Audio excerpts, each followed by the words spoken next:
are live on Pop Culture Breakdown. Welcome to the show, everyone. Welcome to the show. I am Dictor Van Doomcock, the future ruler of Earth. And this last weekend was the weekend of Comic-Con. There is a number of things that happened. And, you know, there's things in the world of gaming with the PlayStation Network. Yeah. Not advertising well for themselves in the future, Nick. There's a lot to talk about. Spiderman Brand New Day. It looks like it's about to kick ass and take names and be absolutely spectacular. We've got Star Trek news that came out from Comic-Con. We've got a great fucking trailer for Coyote versus Acme that I've got screen caps. We're ready to talk about it. I am thrilled. I could not be more happy. If this thing is as good as the trailer, is going to be a classic. It's going to be a classic. And we've also got some really bad news, some shit that makes me want to inarticulate with fucking rage. This Blade Runner TV. Oh, fuck no. And Sug New Worlds is back, but it's also out. It's back, but it's out. It's like, you know, the Walking Dead, you know, it's dead Jim. It's life Jim, but not as we know it. We're going to talk about all that. Spider-Man Brand New Day. I'm really excited about. I'm happy that somebody's getting a really good superhero movie out there. Maybe it'll be an antidote to Supergirl. Good Lord in heaven, how that hurt me. That hurt me deep, man. It's a deep wound. I think it's cumulative. And our movie this week is a one of the very least known Mel Brooks movies, The 12 Chairs.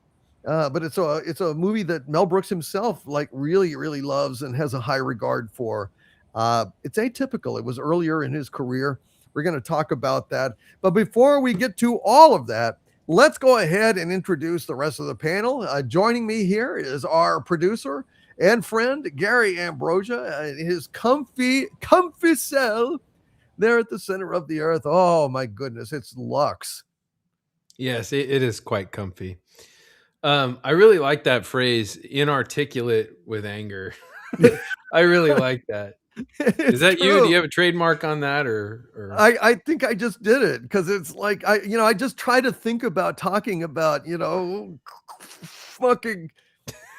I mean, honestly, Crouching Taylor, Crouching Tiger, Hidden Talent. I like that phrase a lot. Hail to the chat, hail to the wrenches. Let's go. We're ready to go. Let's go. Oh, you're quoting the Odyssey now. Let's go. Let's go. Your daddy can't save you. Fuck off. All of these wonderful mythological quotes from Homer, direct from Homer's ass. Hail to you, Rob Wright. How are you doing?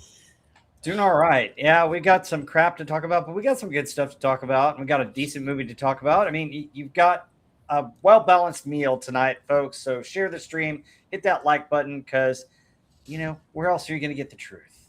A well-balanced meal. I love that one. Fortified with vitamins and irony. And we have Sean. Sean, it's good to see you, buddy. He's recovering from a recent loss, a tragedy. I don't know if he wants to talk about it or not. Yeah, I guess it'll help me feel better. I had a pretty bad meltdown with a model, the Reliant that was almost done, and the wires overheated and fried the whole fucking thing. So, what did Marvin the Martian say? Well, back to the old drawing board.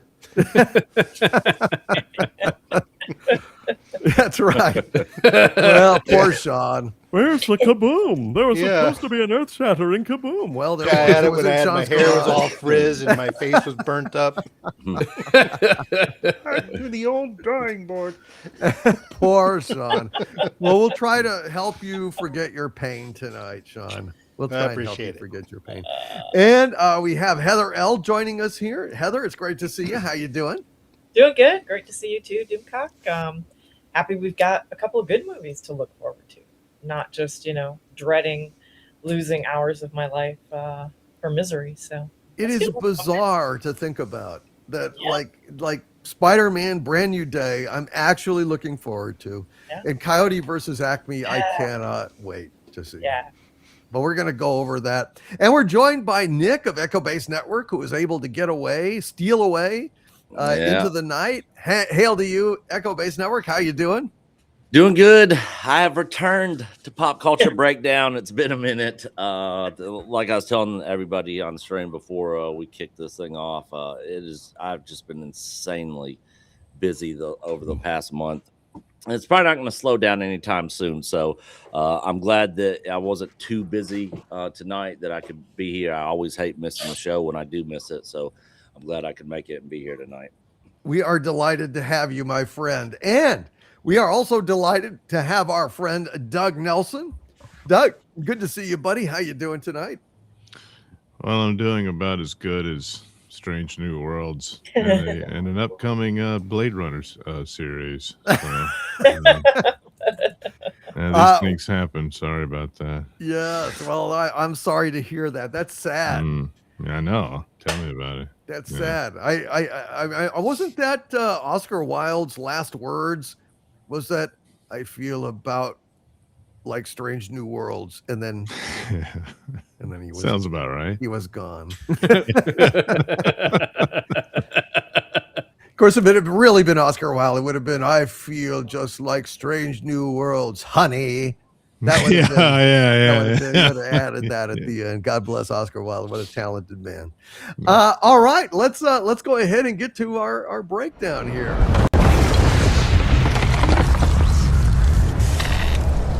There it goes, Kurt. No, never mind. Let's talk here. All right, so point of supervillain privilege. Okay. I refuse to watch even the fucking trailer for this Blade Runner bullshit. Blade Runner in name only. I will not do it. And I'm not watching Suck New Worlds, not even to review it. I'm not asking anyone else to do it. On the ladder there on Suck New Worlds, I've done my time. Like Tony Orlando in, tie a yellow ribbon around the old oak tree. It's like, I'm going home. I've done my time. I've done it. I'm fuck that. Fuck it. And we don't even have to care about it anymore because it's out. The Kurtzman era is done. I think Comic-Con made that quite clear. And we're going to talk about that here in just a few minutes. But as far as Blade Runner goes, it's simple personal privilege. I did not watch Blade Runner 2049. Because Blade Runner is that important a movie to me. I think it is tied as the greatest film of all time, in my opinion, with Lawrence of Arabia and Casablanca. Nothing needs to be added to it. In fact, anything that was added to it would detract from it. So I did not watch that. I'm certainly not going to watch, fucking Captain Giorgio girl, like running around pretending to be a fucking replicant. Fuck that. Fuck all of that. It's beyond. It never even existed. It's beyond dead to me. It's, the fucking sperm got caught by Trojan or something. It's not even. It doesn't even. It's fuck that. So inarticulate. Honest to God. I can't even. There's a few actors that I can't even look at anymore. One of them is Michelle Yeoh.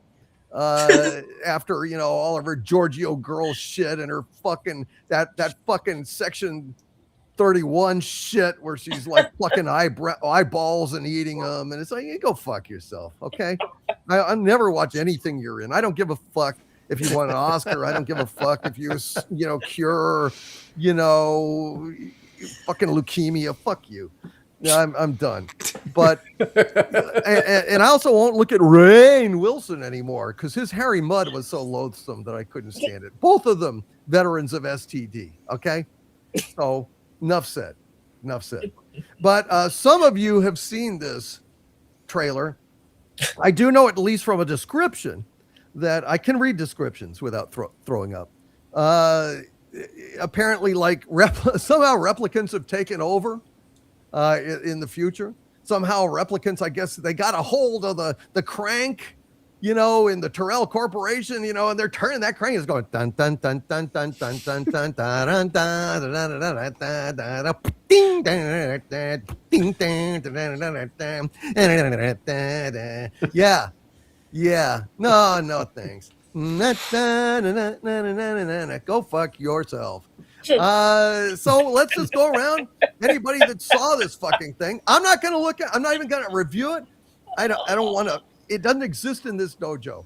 Gary, what imaginary thing did you see? Well, given what I know about Blade Runner 2049, I think they're probably making replicants the old-fashioned way. Not that you needed to know about that because that movie doesn't exist, right? No, it does not. I haven't seen it. I have no idea. The trailer, it doesn't really show a whole lot. It just shows the world of Blade Runner, kind of like 2049. And of course, my biggest problem is the casting. Yeah, fuck it. Yeah. I don't know. Yeah. Do they still have the geishas sucking on a Coke? I mean, yeah, with the sushi, yes. Sushi, That whole like super. Yes. Yeah, I'm sure. Maybe, I don't know. She's probably like 90, but they'll give her a chance again. They'll she'll get another SAG residual. Have a nice member berry there. Fuck that. Look, honestly. Yeah, So they don't really show much. No, there's not much to it. I don't know what the story could possibly be. How can you get any more dystopian than the first movie? How can you get any more like depressing than that? And it's it's completely sidetracked from that whole 30s detective story turned into the future. You know what I mean? It doesn't have future noir anymore. It's just dystopian and depressing, like all the other nihilistic bullshit that they come out with these days. Right. It just, I don't know what's the. All right. No, I hear you. The original the ideas that Philip K. Dick brought about were very much like Rod Serling's concepts, Twilight Zone-esque, and it's always his suggestion, like what if humans lived with people who were not human but were synthetic. That's the idea. Well, now it's a fucking series. Oh, and they're dumping the series too. It's just 8 episodes. They're going to dump it, and there's not going to be any sequels. They've already announced that.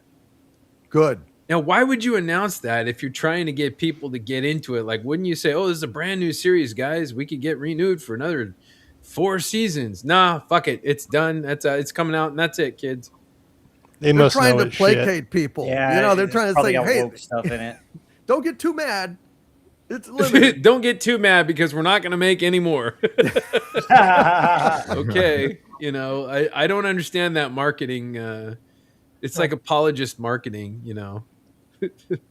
It's like the Fido skew. It's like the dog from the pile of shit on the carpet and like saying, I know. I won't do it again. Exactly. Yeah, fuck that. Rob, have you seen the damn trailer? Yeah, I've seen the trailer. I wasn't that impressed with it. Piggybacking off on what Gary just said with Philip Dick and Do Androids Dream Electric Sheep, it's not only do humans live with synthetic beings, but really Blade Runner, the original, based on a book, was questioning what it meant to actually be human and what does it mean to be life and what is life. That was the whole philosophical point of it. That's why you have such a great speech by Rutger Hauer in the original. And it's hard to even come close to that. But the thing about it is that they keep focusing in on, robots and taking over. They're not going into something like adapting a screenplay of an actual writer or going into the philosophical nature of the show. I don't really think Blade Runner needed a sequel. I don't think it needs a series because it's so deep and so rich on its own. And what bothers me about this is I fear that they're going to use it in some way to push an agenda, a social political agenda. And I'm so sick of them taking our beloved properties and doing that. And granted, we didn't see anything that would give that indication in there. It's just the casting makes me believe that, oh my gosh, this is going to be awful. So that's well, my thought. you said basically, you know, the original Blade Runner asked, what is it to be human? Mhm. And I think this TV series asks, what is it to be an unemployed actor from Star Trek Discovery? Yeah, probably. We'll see. We'll see how that goes. Sean, have you seen that damn thing? Yeah, it's funny. I pulled it up just a few minutes ago, and I just watched it without the volume on. I was just looking at it. I'm like, oh, they checked that box. They checked that box. They checked that box. And you don't even need the volume to know it. I mean, these people have all the little hip haircuts. I mean, it looks like a cast from Starfleet Academy, to be honest. I'm so tired of Michelle Yeoh. Me Yeah. too. She's like one of the most overrated actors I've ever seen. It's like, okay, Yeah, you good were- point, Sean. That's what it looks like. It looks like one of these new shitty Trek shows. Yeah, it does. Yeah, they got all the hip haircuts and everyone's doing good. And Yeah. try it. Like watch the trailer without the sound on. You're like, I've seen this before. Yeah, so soundtrack by Van, Doesn't Quite Jealous. Yeah, and it's gonna suck. You know, they're dropping it all at once, and they've already said they're not making more. Honest Yeah. to God, please forgive us.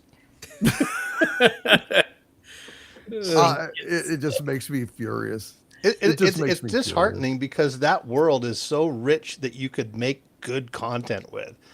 You know, the whole world they built, and the other thing is, you guys notice that anything Ridley Scott attaches a name to in the last 15, 20 years just sucks. Yeah. He's not what he was, man. It's sad. It's like a lot of these people are just past their creative prime, like Spielberg with Disclosure Day. What?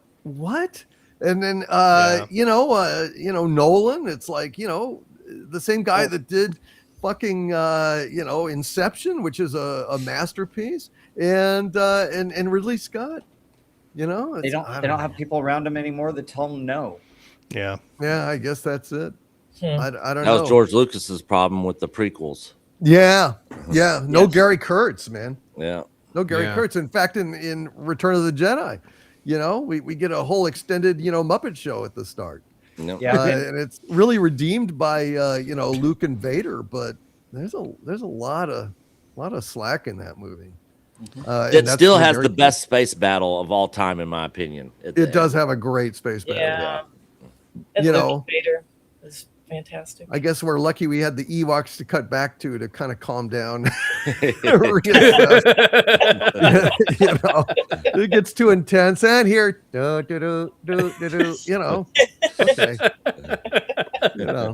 I still love it because the Vader and Luke thing is so damn strong, and the space battle is strong. The Han stuff and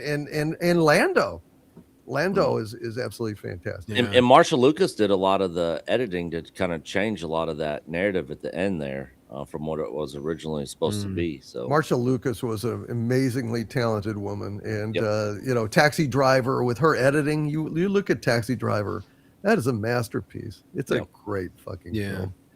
Heather, imagine what Return of the Jedi would have been like with Wookiees, Planet of Wookiees. Yeah. Yeah, That would be great. Awesome. it would have been a lot Wookiees better. like ripping stormtroopers apart, Yeah. bashing them against trees and shit. Oh, yeah. Swinging from vines like fucking Bigfoot and shit. Yeah. That would have been fucking badass, watching them just tear these people apart. It would have been great. See, like a Wookiee drop on top of a walker and literally bash it. It's like its door with a large club and then just go in there and yeah, man. yeah. Well, which that was the original idea. It just they didn't have the budget for it. George had to get George Lucas didn't have He the couldn't hire budget tall people. in He had to hire 1983 to midgets. do that. Right, Yeah. sure. Because because it costs so much more to pay tall people in furry costumes versus short people in furry costumes. We don't have the budget. He Well, says. listen, I can have two He's furry so Ewoks for every one furry Wookiee. That's The math. extra fabric for tall people. That's just Yeah, math. it's not like the little people are half price. No, not at all. Not at all. You know, But see, costumes, shit. Heather, what do you think about this Blade Runner? Well, first off, you guys are just Ewok haters. Just add to your istophobe categories, add Ewoks to that. Because just not this here. Blade Runner's not a franchise. It's just so annoying that everything's got to be a freaking franchise or a property or whatever. It was one story. It was just one story. It was a great story. Perfect, kind of like what y'all said, Rob said, a story about what it is to be alive, what it means to be human. That's it. It's a story. It's already complete. Yes. No, it's not a sci-fi adventure franchise with world building, have adventures within this world. It's just, it's so annoying that they got to make everything. Oh, let's do more stories in this world. No, it was already a perfect story. It ended. It had a meaning, a message. It's not like a place to tell more action tales, which is just makes the whole thing. It doesn't matter if the trailer is good or bad or sucks or whatever. I mean, yeah, it was exactly what Sean said. It's a, Starfleet Academy cast. It's dark. Just looks like all the crap that they put out today. I haven't seen 2049. I don't know. I might watch an episode or two of this just to make fun of it purely. But I mean, I wouldn't watch it to watch it because it's just pointless. There's no point to this show whatsoever. That's all. No, yeah, no, I agree, and I agree entirely. Nick, have you seen that thing, or did you skip it? I watched it. Okay, what'd you think? From what I saw from it, the TV series looks completely unappealing to me. Completely. And Rob brought up a good point. The original film had an incredible atmosphere to it. And like he was saying, deep philosophical questions, memorable characters, the visuals were great. In this series, it just doesn't seem to capture that same magic when I was watching the trailer. And as soon as I saw, what's her name? Michelle Yao. Crouching Tiger, Hidden Talent. Yeah. I mean, I was checked out at that point. So it just, I'm worried it's more interested in just borrowing the name Blade Runner than continuing any kind of spirit of the original film whatsoever. Yeah. And it's probably just going to be a worthless TV series like, Wings of Power, and so many other shows out there. So yeah. I'm not interested. It didn't look appealing.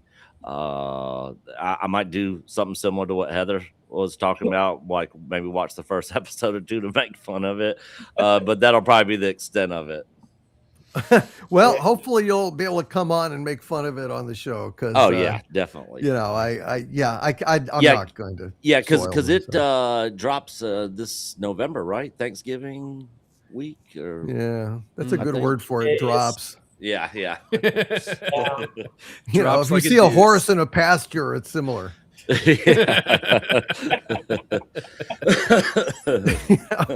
Yeah. Okay. Well, that's fair. Doug, have you seen this fucking thing? Yeah. Can you tell? Yeah, I can tell. It sucked all the joy out of you. It looks like. Yeah, it's funny because I thought of you the whole time. Yeah. I don't think Doug's recovered from his Willow experience yet. No. When you think about it, Willow's a lot better than most I've seen lately. So yeah, it's just like it's a bottomless pit of suck. Yeah. So it's too bad you missed out because you did find out your favorite actress was in it. So I thought, oh wow, this really completes the whole thing. Yeah. It's like, and they're gonna call it Blade Runner. They lost, didn't they? It's just like hey, our cool twist is now the humans are on the run. Okay. Do they have to take the eye exam too? You know, I mean, what's the point? You know, yeah. Yeah. Well, we changed the multiple choice question, so we kinda, that's how you trip them up, you know. So yeah. And why? What an improvement the replicants have made. But it's the same place almost, except you know they didn't pay the light bill. And other than that, yeah, it's funny, you know. They said, "Yeah, this is it. It's what 8 episodes. We're gonna dump it all at once, and that's it." Because unlike other shows we've produced, we actually sat down and watched this one. And we were like, well, all right, let's just get this over with. Rip that Band-Aid off. And good thinking, I guess. So anyway, you know, good luck with that. An excellent assessment. Yeah.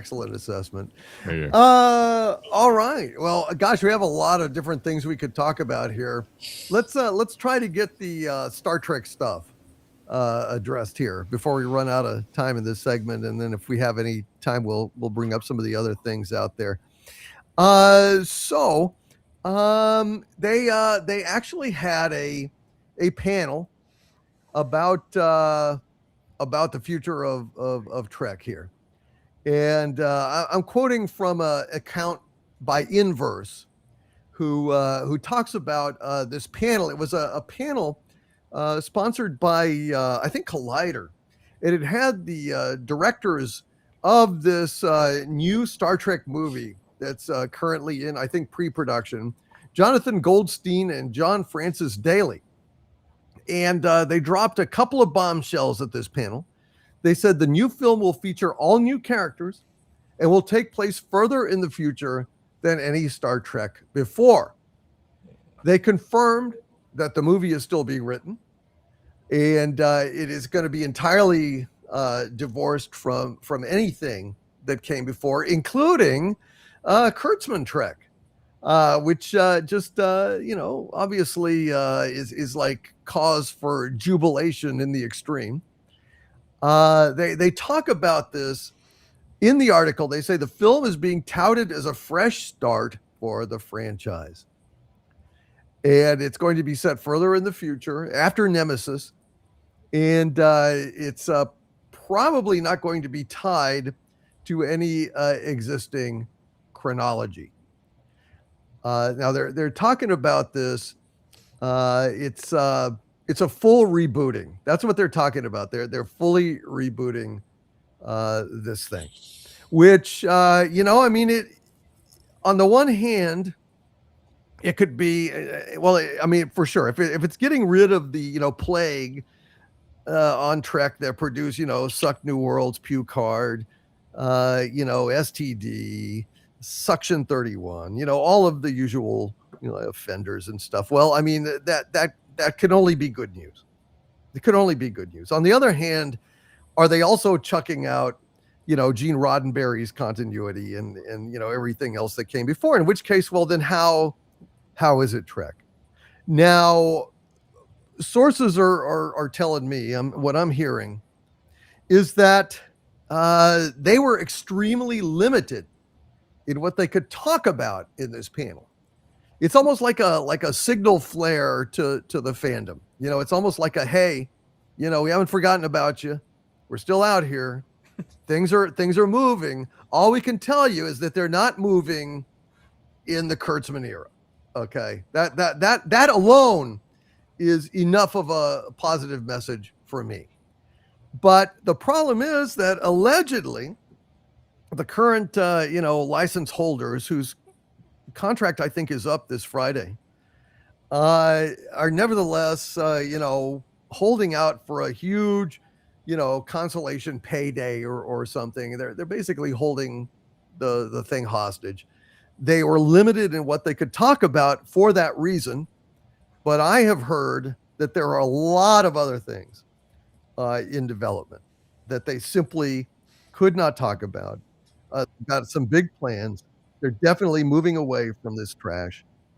But again, we don't have anything concrete on it, except that we're not going to have to put up with, Captain Pompous Door and Mikey Spock and all that bullshit anymore. So, I mean, to me, yeah, I mean, that alone, is good. But I just want to go around and get everyone's thoughts on this because, it's a chaotic situation because we don't know more. We don't know more. And it could be like, if they're throwing everybody, the baby out with the bathwater, the soiled sewer water, if they're throwing out the baby with that, if they're throwing out Gene Roddenberry stuff along with the, Kelvin shit and the so-called phony prime shit that, has secret hideout all over it. Well, that's probably bad because what's left, but I don't think that's the case. I think they just can't talk about it. But my point in the video that I made is that, well, chaos is a neutral situation because bad things can come out of chaos, but also wonderful things can come out of chaos. We just don't know anything for sure, except that, we're not going to get any more of this, suck new worlds and this horrible fucking shit, this long national nightmare that spawned this channel. I would not have created this channel if it were not for STD. By episode 4 being unbearable, putting me in a Popeye moment. That's all I can stand. I can't stand no more. And I just had to, I had to speak out just to see if there was any sanity left in the fucking universe. Because I was looking at this thing, I'm getting gaslit by the media, and they're saying this is like a bold, wonderful, Trek, and it's like it's not Trek at all. The Emperor's got no fucking clothes, and he's not well hung either. So I don't know what to say. I don't know. Let's go. Yes, XET1SW, and chaos is danger and opportunity. Gary, any feedback on this? So what you're saying is this has nothing to do with the Kurtzman stuff, and it might possibly have nothing to do with the Roddenberry stuff? I don't know. They wouldn't say anything. They were saying we're moving beyond all new characters, all new setting, and untied to what came before. But that could just be code for we're moving away from this shit, or it could mean something else. We really don't know. But I would be surprised if they're throwing out the real stuff. But it's just because it hasn't been said, we don't know. Well, I mean, I have the original series and the movies. I'm good. I really don't care. Like, I really, really don't care anymore.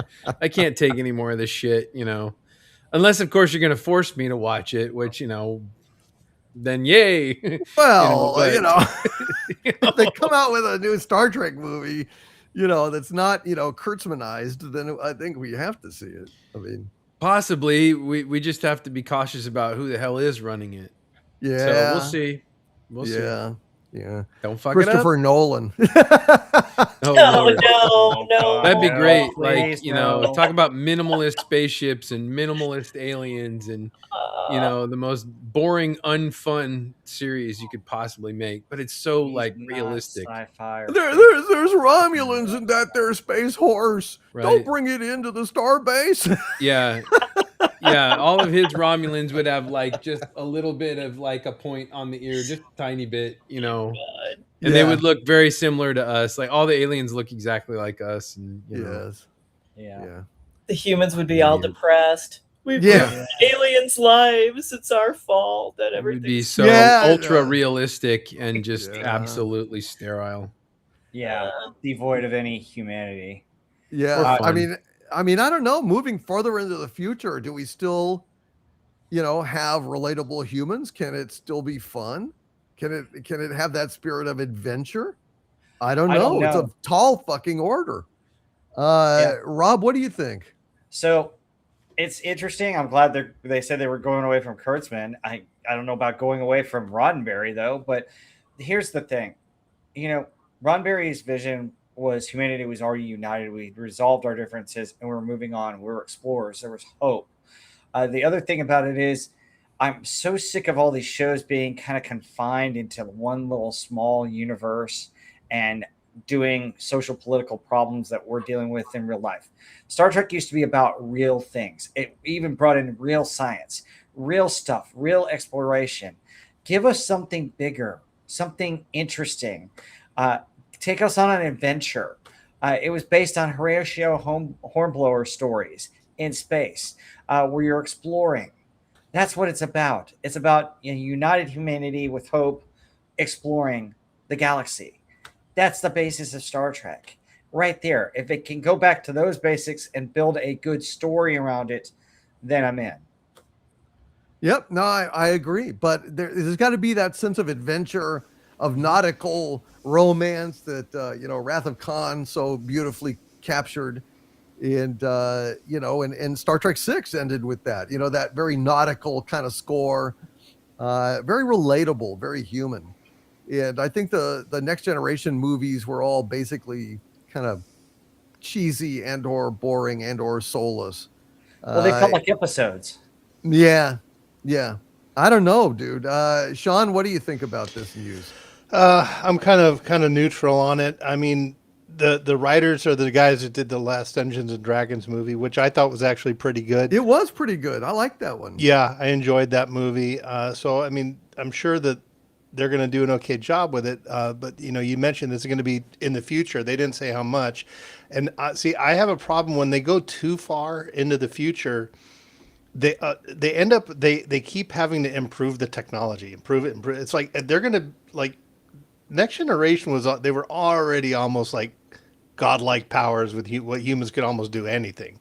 You could stop. You could move a planet. They could stop huge volcanoes from going off, and stuff. So you go another 300-400 years, it's no longer relatable to us. Right. There's nothing we can ground ourselves to, and see ourselves in there.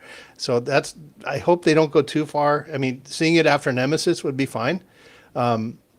But the whole idea of them reboot is kind of giving me pause. Like, what do they mean by that? Does it just mean they're not going to reference any other characters? That's fine. I mean, Picard wasn't the whole Federation, neither was Kirk. I mean, it's thousands and thousands of people and hundreds of ships and two full quadrants of space. There's a lot of stories you could tell there. So I hope that's what they mean, that they're not going to be anchoring themselves to previous characters for the member berries. And that might be a good sign. I don't know. We're going to have to see. I just don't know enough right now to form an opinion either way. But I'm glad that Kurtzman's out, but that doesn't really mean anything. I mean, Kathleen Kennedy's gone, and we're still stuck with Boney Filoni. Yeah, yeah. No, that's a good point, dude. I mean, it's a tall order. Mm-hmm. Any way you cut it. Yeah. I thought the way to go was parallel, although that doesn't necessarily mean that there isn't all of these other options being looked at. This is the one that they chose they could talk about in a general way, just as sending like a little signal to the fandom that, hey, chill out, have patience. It's not dead. We're moving away from this crap that we know you hate, but we can't say anymore. I think that was it. Well, they can, because Paramount still had the right to make movies that they didn't have to consult or refer to Kurtzman as long as they didn't use his characters. They could have announced this years ago, because the Paramount can still do the movies. Kurtzman has the TV side. So, yeah, we'll see. Heather, We'll see. any feedback on this? Yeah, I mean, to me, the good news of it was it's a whole new cast, like, of characters, new ship. I'm so tired of the reboot, like, let's recast Kirk, Spock, do that whole thing over again, like the J.J. Abrams movie. Now I want to give my own version of Kirk and Spock. I'm so sick of that kind of stuff. So, to me, that was great news. Let's just do a whole new cast of characters, new ship, no ties. Stop bringing in the member berries, saying, oh, now we've got someone's brother or sister, or they knew them, went to school with them. Let's just do your own show and stop relying on this old stuff and try to make it good. I mean, obviously it could be too far, could just plain not be good, but I was really happy that they're not just remaking and using the same characters, because I'm no more piss takes on Kirk and Spock. It's just Yeah, gotten jeez, old. man. So that's that to me, that's great. Whether they did that in the future or they tried to do a parallel timeline, fine. But just to me, it's great news that they're not going to recast those characters Yeah, again. again. Jeez. Yeah. How many Kirks are there? A fistful of Kirks. Exactly. Nick, did you hear about this news at all? Yeah, I did. And for me, Paramount moving away from Kurtzman era is the best thing to happen to this franchise in years. Every project under his leadership, for me, and I'm sure for all you as well, it just completely missed what made Star Trek great. And having a new creative team come in definitely could be a good fresh start for the franchise. But sort of what Sean was saying, this reboot, I don't really know exactly what they're planning, but I like the Prime timeline. I don't want to see a reboot to where they ignore that, to where like none of it ever happened. Because at the very end of the Prime timeline, we had the Dominion War was over. Voyager returned home. The Romulan Empire still existed.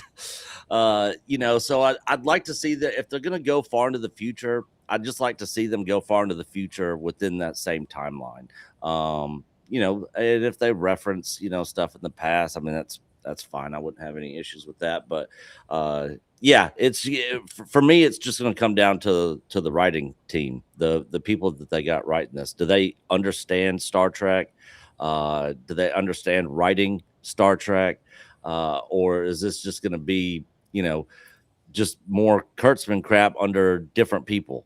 I definitely don't want to see that. So I don't know. I hope they come out with something good. I'd like to be excited for some Star Trek content coming out, and not just be completely checked out and uninterested like every single Kurtzman project. So yeah, we'll see what happens as more and more information comes out. Yeah, I would be extremely surprised if the takeaway is that they're kind of jettisoning the Roddenberry universe. I mean, that's where the value is. I mean, otherwise it's not your franchise is your canon, your past, all the characters in the rich universe that has been created. You chuck that, well, shit, it's done. It's just, there's nothing there. There's nothing of value. So they can't really mean that. I think it's just people, kind of twitchy after, all the abuse. It's like a dog flinching, that's been abused by years of shit Trek. And, it's like, you hear the da, da, da, and then the dog winces and runs away from the TV, it's just a reflex at this point. I do the same thing. I'm not a dog. I don't think so. Doug, what did you think of this announcement, this news? Well, the opening premise is one I've always thought was their only real option. Mm-hmm. And of course I meant it for a TV series, but due to the situation they're in, I understand why it has to be a movie. But yeah, new cast, new ship, put them on a mission and start from there and all that. Reboot gets tossed around a lot. A reboot would mean you abandon everything else that's gone before and you're starting off completely. But I mean, why say, well, this takes place in a future era we haven't seen, but that kind of, well, then it's not the future era of Star Trek. it's some era of your new Star Trek and all that. So my guess is that that's exactly what they're doing. And the era post Nemesis is where you want to go, not into the year 3000 or whatever the hell STD did. No, forget about that. Well, there was the bird. Boy, was there. And so burn my fucking ass. Yeah. So that's what you do. And as long as they got, the cool sci-fi concept to do it with and that sort of thing, if any reference to the past would just be the styling of it for the most part and that kind of thing. Yeah. And go from there, and best of luck to them. And it sounds like that's the only way to try to re-energize it, and that's all you can really do. And within the world of Trek, it's very easy to just, that weird fever dream was just an alternate timeline type thing, and you can just move on from that. And now we can get back to your program. What's been going on since? Well, now you'll find out. All right. Well, very, very good. Good point. Thank you. I don't know, man. I'm at least filled with hope in this chaos that, they've seen how bad things can go, and they will try to avoid those traps moving forward. Otherwise, what's the point? Why even bother? Why even bother if they're not going to make changes of some kind? And that's what's desperately needed on this thing. So any other comments about this? I'm in touch with a source who is kind of keeping me apprised of things, and there's more going on behind the scenes than they could talk about. I can tell you that. Okay. Details are still a little sparse. I have a little more, but I don't want to fuck up anything, so I'm not going to say anything. But I am hopeful, and I think you guys should be too. I imagine what they're probably going to do is span, not only the future, but also maybe things concurrent with the original series, maybe things in Captain Archer's region, that kind of thing. I think it's probably going to just expand out into the cover kind of all the bases and kind of see what can still work, Right. I mean, if they go too far afield, it comes to the problem of, well, what is humanity that far in the future? I mean, with the technology they already have, Right. like I think it was Rob saying, they become godlike, something like that, and then it's like, man, we don't really know what to do. Unless they're going to go with one of the theories about UFOs and the Greys is that they're actually time travelers and they're us from the future. Oh no! Oh I shit! hope they don't do that. I hope they don't do that. That's right. Space, the final frontier. These are the voyages of the Starship Enterprise. Its 5-year mission to probe hillbillies in swamps.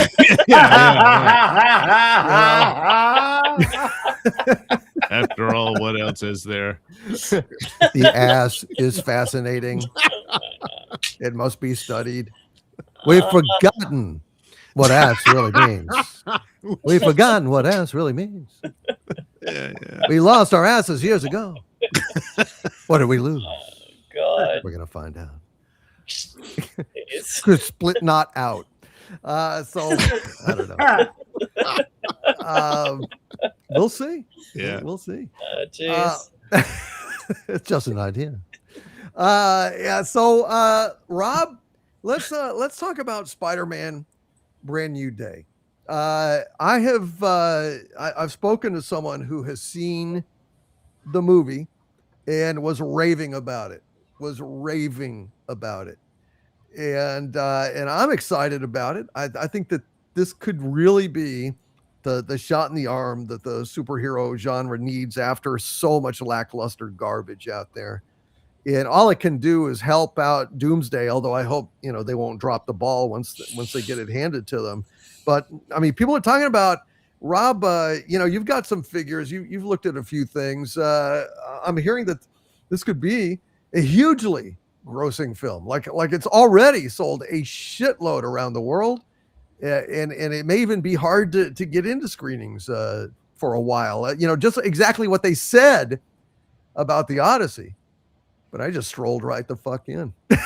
It was really easy. There was nobody. What are you hearing, Rob? So let me start local. So my local theater for Thursday night, they took the 7 o'clock showing is already gone. It's not even available. It's completely sold out in the big XD theater. And the 9 o'clock is very paper thin and seating. And then the primetime shows for Friday and Saturday, I barely got the Saturday ticket for a 7:45 show. So this thing's selling like hotcakes. It's already, according to a couple of sources that I've read, already sold over 80 million in pre-sale tickets. which is Wow. pretty awesome. Sheesh. Apparently, there's some estimates. There's conservative estimates that have it at around 195 million for the opening weekend. More industry consensus is around 230 to 250, but the bullish forecast is 260 to 280, with some people saying globally it could do over 400 million, almost 500 million in the first weekend. Jeez. The other big thing is that it's being released in China too, which some films don't get released in China. The last Spider-Man film wasn't released in China, and it's already done 45 million on opening day in China, with potential to do 130 million just in China alone. This could be huge. And it'll probably be bigger than the Odyssey in just a sense that it's going to be on more screens, and people are going to go see it in standard format and big screen format too. It'll be vastly bigger than the Odyssey. There's not even a question of that, dude. Yeah. So the other thing I want to point out with this movie is that the press really, if you look at stuff about this movie, all the stars have kind of just supported the movie and spoken well of their characters and of the movie, and the focus is on the film, not on any social political agenda they might have. You're hearing that it's just a Spider-Man film, and Spider-Man is loved a lot more than a lot of the other characters in the Marvel universe at this time, and I think it's going to do tremendous. I wouldn't be surprised if this thing hits over $1 billion in the first couple of weeks. Yeah. I mean, and I'm excited because, like, this person I trust said they saw it and loved it. It wasn't just like, yeah, it's okay or it's all right. I mean, they fucking loved it, and these are not shill types. So I'm excited about it. Just in general, any thoughts on Spider-Man Brand New Day? We saw the trailer. It didn't show a whole lot more, but I'm just told it's really, really fucking awesome. And I've heard it's 2 movies into one, so that should be interesting. Yeah, I heard the same thing from who was it? Well, I can't remember. Chris Gore said, yeah, Chris Gore said that, and Andre said it too. Yeah. So. Yeah, I'm pretty excited about this. Sean, you're a comic book fan. What do you think about this? Yeah, I hope it does good. The theaters really need it. I mean, as much as we're upset about how the Odyssey turned out, I mean, it's giving theaters some oxygen, and I hope this does too. I'm looking forward to seeing it. I plan to this weekend. So, yeah, Doug, any thoughts on this? Well, yeah, I mean, a lot of it, it's the way the last one ended is like Tom Holland finally gets to be Spider-Man. Yeah, right, exactly. The previous films, and a lot of this looks like actual Spider-Man storytelling in this. And from what I've heard, like the 2 movies is like, well, the first half is very much that, and then it moves into whatever the big secret plot is, which I think I already know, but I won't spoil it. Yeah. But nevertheless, so that kind of fits in with what I expect. There was some minor complaints about it, but overall, it sounds like the movie's really good. And for what a superhero movie should be, is fun and exciting and adventurous and all that. And it sounds like you get a lot of that. The only cautionary thing I had was I thought it was kind of cluttered, and that can really drag a movie like Superman, something like that. But maybe it looks like they placed everything just well enough to where it doesn't distract from it. So if that's the case, then great. Yeah, well, that's what I heard from my sources, that it was very satisfying, and questions and problems that maybe they had during the screening were resolved by the end of it in a really strong way. So I don't know, Nick, any reaction to this? Well, I mean, all the early reactions I've seen have been incredibly encouraging. So if the positive word of mouth continues for this thing, I wouldn't be surprised if this becomes one of the biggest movies of the entire year and ends up reaching that $1 billion mark. But between the good reviews, the fan excitement behind it, depending on what repeat viewings are going to be like, that could be a powerful combination between all those three. And I'm just curious to see how the momentum holds. Once everybody goes out and sees it that first week, going into the second weekend, how much of a drop is this thing going to have? And I don't think it's going to have a huge drop. I think it's going to end up doing quite well. I'm unlike Doug. I have no clue what what the possible second narrative or story plot is in this thing. So I've kind of avoided spoilers for it. But I'm excited to see it. I'm going to definitely go see it this weekend for sure. Yeah. Coach is actually seeing it Thursday night. So we won't be actually doing our live stream tomorrow night. So yeah, he's going to go see it tomorrow. But I won't get a chance to see it till this weekend. Fantastic. Yeah. Anyone else have anything to say about this? I'm excited. I know, Gary, you don't give a shit about superhero movies anymore. You're done. I actually feel like I need to buy a ticket in advance for this one, which I haven't felt all year because I'm looking at times, and a lot of them, like all the prime times this weekend, say sold out, which, I mean, there's usually you can just walk in and it's not an issue, but this one I'm like, God, maybe I should buy a ticket. Yeah, So Andy Masterson said that he's going to take his son to the 8 a.m. show. Wow. Dang. It's sold out everywhere. So, wow. If you guys say this is good, I'll go check it out, and I'll go take my godson to go see it or something like that. I'll support it. But I'm just astonished. If it's not spectacular, I'm not going anywhere near the theater. From something else I've heard is I heard that this has some of the best action of any Spider-Man movie. It's almost like video game like. So yeah. I don't know. Hopefully it's good. Could it be as good as Spider-Man 2? Because No. I mean, that was to me the kind of gold standard of. Yeah, I don't think they could make another Spider-Man movie that could be better than that one. Yeah, that'd be a tough feat. I know it. Although Spider-Man No Way Home was great. It's my second favorite Spider-Man movie behind Spider-Man. It's a masterpiece, really. I agree. honestly. I'm right there with you guys. Yeah. Yeah, I just wanted to bring back the fun. Give me something that I have fun watching. Exactly. And I'll just tell you, you could just stroll in to the Odyssey at any point. They were trying to say it was all sold out and everything. Well, maybe in IMAX showings to some extent, but not regular theaters. This is like regular theaters. This is all over. Yeah, This I is got my blood out of the water. My IMAX ticket like the day before for the Odyssey and was able to get a good seat. So I mean, but I did want to add one thing. My only concern, which I haven't heard anybody say this, so it might not be a concern at all. I just hope Peter Parker is not a whiny bitch throughout this whole film about his girlfriend and his friends not remembering him. Like, dude, just go be Spider-Man. Well, but I mean, if the whole world is forgotten about you, I think you have a right to be whiny. It's gonna be in there. I mean, it's gonna be in there. it'll be in there. I mean, not just about Zendaya, who gives a shit, but like the rest of the world. I mean, your Aunt May, or I mean, it's like he's gonna be pining away for Zendaya throughout the movie. Oh, for sure. J. Jonah Jameson doesn't like hate you anymore. It's just like it's all just apparently he's not even in it. Yeah. Really? Yeah. Not good. He's got a movie coming out anyway in a couple weeks. So who? Another Angel. The guy who plays Jonah Jameson is playing in the new movie about Reagan and Gorbachev. That's coming out in 2 weeks.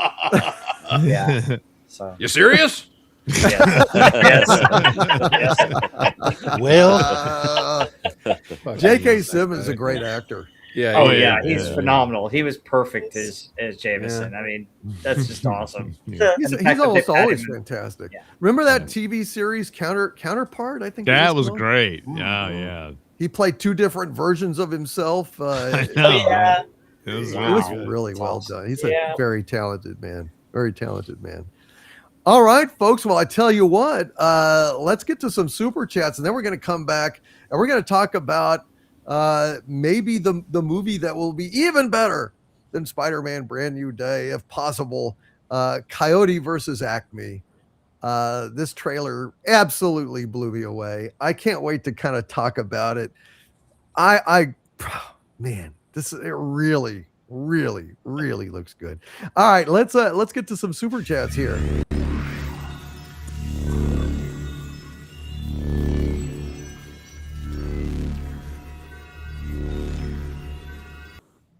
All righty, folks. Let's see what you guys have to say. Thank you all for being here. Thank you all for supporting the show. We really appreciate it. Warachi with a $20 super chat of great generosity. Hail to you, Warachi. He says Celtic Warrior Feast. Garlic mead honey glazed wild boar ribs. Holy shit, slain in personal combat. Roasted mushrooms in garlic, thyme, rosemary, and Simon and Garfunkel. Roasted mutton leg. Flatbread made from barley, wheat, oats, mead brewed in the enemy's skulls. I love it. I love it. Hail to you, Warachi. Thank you for bringing enough to share with all of us. We really appreciate it. Warachi, what a great, great guy. And Clint Skinner 007 with his $5 super chat. Thank you, Clint Skinner. Clint Skinner says, the MCU got shredded by Spaceballs at Comic-Con with its own phases. Brutal. Will it survive? I haven't heard a damn thing about how Spaceballs did it at Comic-Con or any of the context thereof. I know that Clint was posting a few things that in the chat about it, but I didn't get to see them. They went by too fast. Maybe somebody can send me a little something or explain a little more, because I'd like to hear it. The new Spaceballs is sounding more and more like it may be exactly the subversive satirical hit that we need right now. I mean, it sounds like, man, they're hitting on all the stuff that we talk about all the time. Like, they're not ignoring it, they're leaning into it. And if that's the case, it could be absolutely brilliant. Hail to you, Clint Skinner 007. I really want to know more about that. And EP Anti-Cthulhu Crusader with two $20 super chats of incredible generosity. Thank you very, very much, EP Anti-Cthulhu Crusader, sir. You're awesome. And he says, surprisingly, of the 18 or so versions made, this is one of the closest, if the closest, to the original book. Now, about the song, admit it. When you first heard it, you thought they said Patty Hearst, didn't you? No. I could tell they said Fanny Hearst.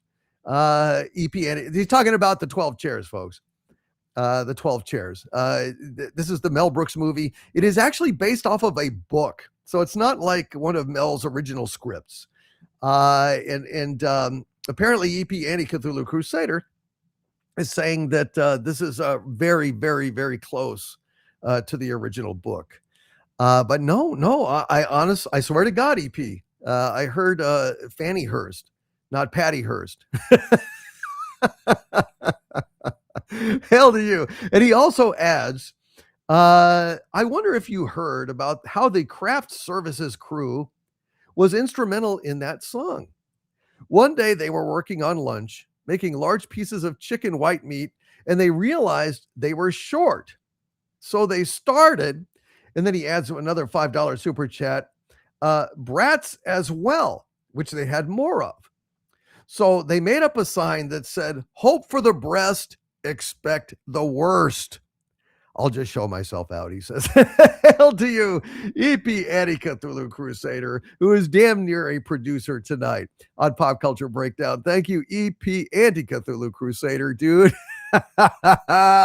Hope for the breast, expect the worst. Hail to you, EP Anti-Cthulhu Crusader. And hail to Redwood the Elf, who got me my copy of the 12 Chairs and introduced me to this movie.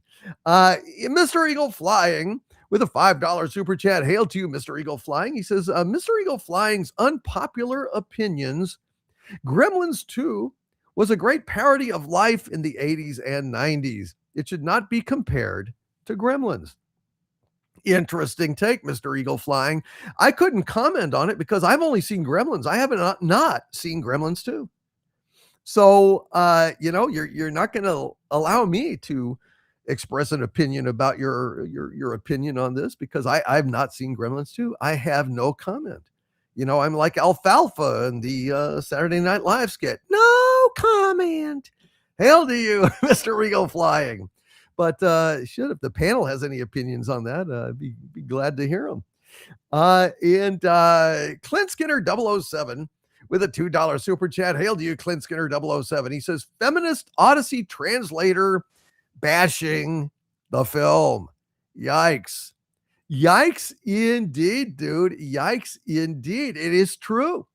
The translator, the woke translator, Emily Wilson of the Odyssey, which Nolan apparently based his script on, Emily Wilson was quoted as saying by Variety, "I would be ashamed to have written any part of this script." And then it says, Nolan's Odyssey lacks many of the elements that make the poem great.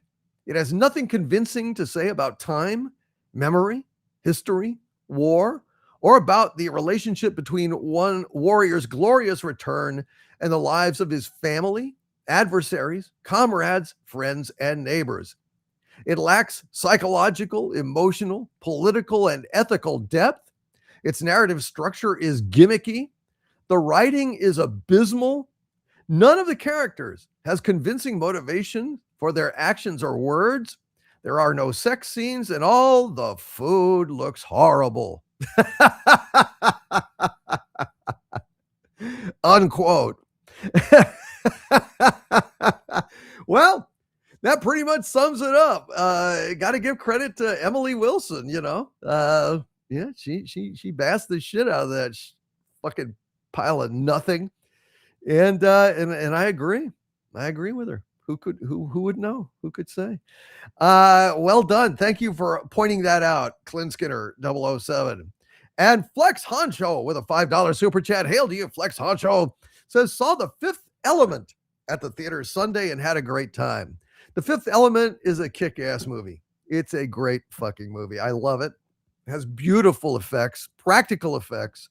Bruce Willis has, Lilu, Ian Holm is in it. It's just start to finish. It's great. Gary Oldman in a lunatic role. Flex Honcho, you have good taste, sir. Well done. I'm glad that you got to see it, and I'm glad you got to enjoy it. And Mr. Eagle Flying with another $5 super chat of great generosity. God bless you, Mr. Eagle Flying. Always good to hear from you. And Mr. Eagle Flying says, Mr. Eagle Flying's unpopular opinions. Here's another one.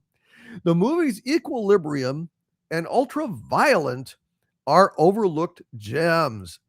They should not be compared to The Matrix, just watched. Okay, Mr. Eagle Flying. Well, shit. You guys are kind of, I don't know. You're kind of firing all around me. I haven't seen Equilibrium or Ultraviolet. I've seen neither one of those movies. So I don't know. I cannot Mr. Eagle Flying. Wow, dude. I don't know what to tell you. I cannot argue with you, sir. For I have not seen either one of those movies. I don't even know what they're about. I've seen something called Ultraviolet. I saw a TV show called Ultraviolet about a really intelligent kind of modernized take on vampires, but Ultraviolet? No, I've not seen it. Well done, Mr. Eagle Flying. Gosh, you're shaming me, sir. You're shaming me publicly. You're calling out movies I have not seen. Don Lewis with a $9.99 super chat. Hail to you, Don Lewis says, I caught your video from earlier. Yes, in my video today, and you should check it out. It was a hypothesis. It came to me last week, and I've kind of mulled it over and kind of decided I would make my case about it, claiming that when you get right down to it, if you take a step back and you have some perspective and you look at the whole of the thing, the Odyssey is not a win for woke, it's a retreat for woke. And I lay out the case. Go and check it out. I could be crazy, but I lay out my case as best I can. And I really feel like, in order to make it a hit, they had to back way, way, way the fuck away from the woke, but it still had to seem woke to satisfy the mandate that, we need to prove that, woke doesn't always go broke. Well, for woke not to go all the way broke, it had to back the fuck away from a lot of the woke. You'll have to see the video and decide for yourselves, folks. But Don Lewis says with this $9.99 super chat, I caught your video from earlier. Sounds to me like woke DEI isn't the dog that didn't bark so much as the teacup chihuahua that produced a tiny whimper slinking in with its tail between its legs. Pretty much, Don. I mean, I guess you saw what I did and you maybe agreed with it. I'm interested to read the comments. I haven't had a chance to. I've been so busy today, but I'm going to go check it out. See what you guys think, though. And hail to you, Mr. Eagle Flying. Sir, I salute you. You've introduced me to a number of titles that I have not seen. I guess I need to investigate these things. Thank you, Mr. Eagle Flying. And Sigval. Oh, I'm not going to read this crazy shit. That's what I'm here for. Sigvaldison, the high priest of the cult of Harvey, with a $10 super chat. Thank you very much, Sigvaldison. Oh, great exalted. Sigvaldison says, thanks for coming out for Harvey Cthulhu Presents Pop Culture Breakdown. Harvey has an out-of-work reviewer, Doomcock, as tonight's host. Fuck you. Hey, Harvey Cthulhu Production, TM. Enjoy the show, everyone. Oh, okay, Harvey. All right. Hey, I didn't send it. Don't blame me, dude. I'm just the messenger. Don't kill the messenger. All right. Kurt James, been a channel member 16 months at the Doomentide level. Hail to you, Kurt James. Kurt James says, hail, Doomcock.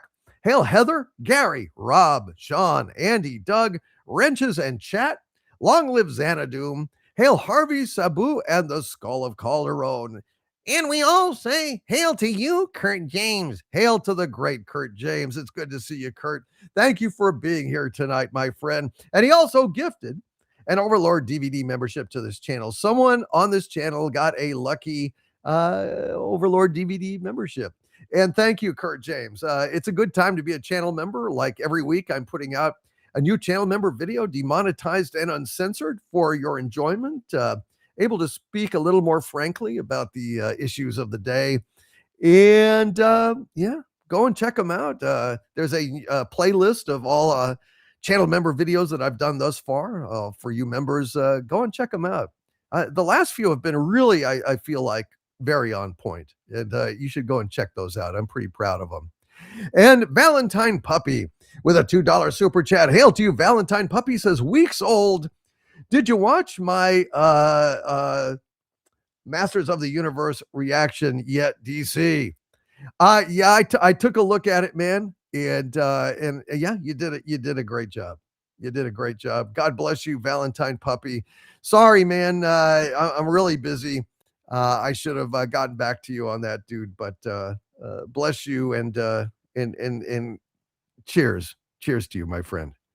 EP Anti-Cthulhu Crusader with a $5 super chat. Hail to you, EP Anti-Cthulhu Crusader says, I've asked Mel Brooks to update the song for his 100th year. It will go, hope for the best. Harvey Cthulhu is the worst. Fuck you, EP Anti-Cthulhu Crusader. Hey, don't say fuck you to a producer, dude. Don't say fuck you to a producer. Oh, then screw you, EP Anti-Cthulhu Crusader.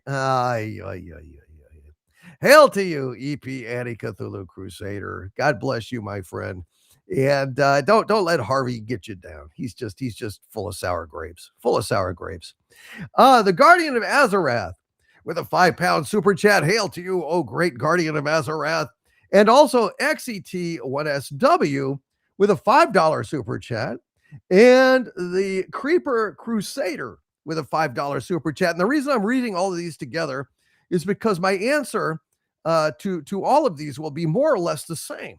So I wanted to go ahead and just kind of address them all at once because they're on the similar topics.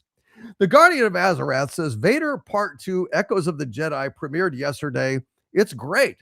Cannot wait for Coyote versus Acme. I can't wait for Coyote versus Acme either, Guardian of Azarath. And we're fixing to talk about that here in just a minute. XET1SW with a $5 super chat. Hail to you, my friends. Says, Overlord, did you see the Axanar drop The Gathering Storm? If so, your opinion, please. End credits had some funny Easter eggs in it.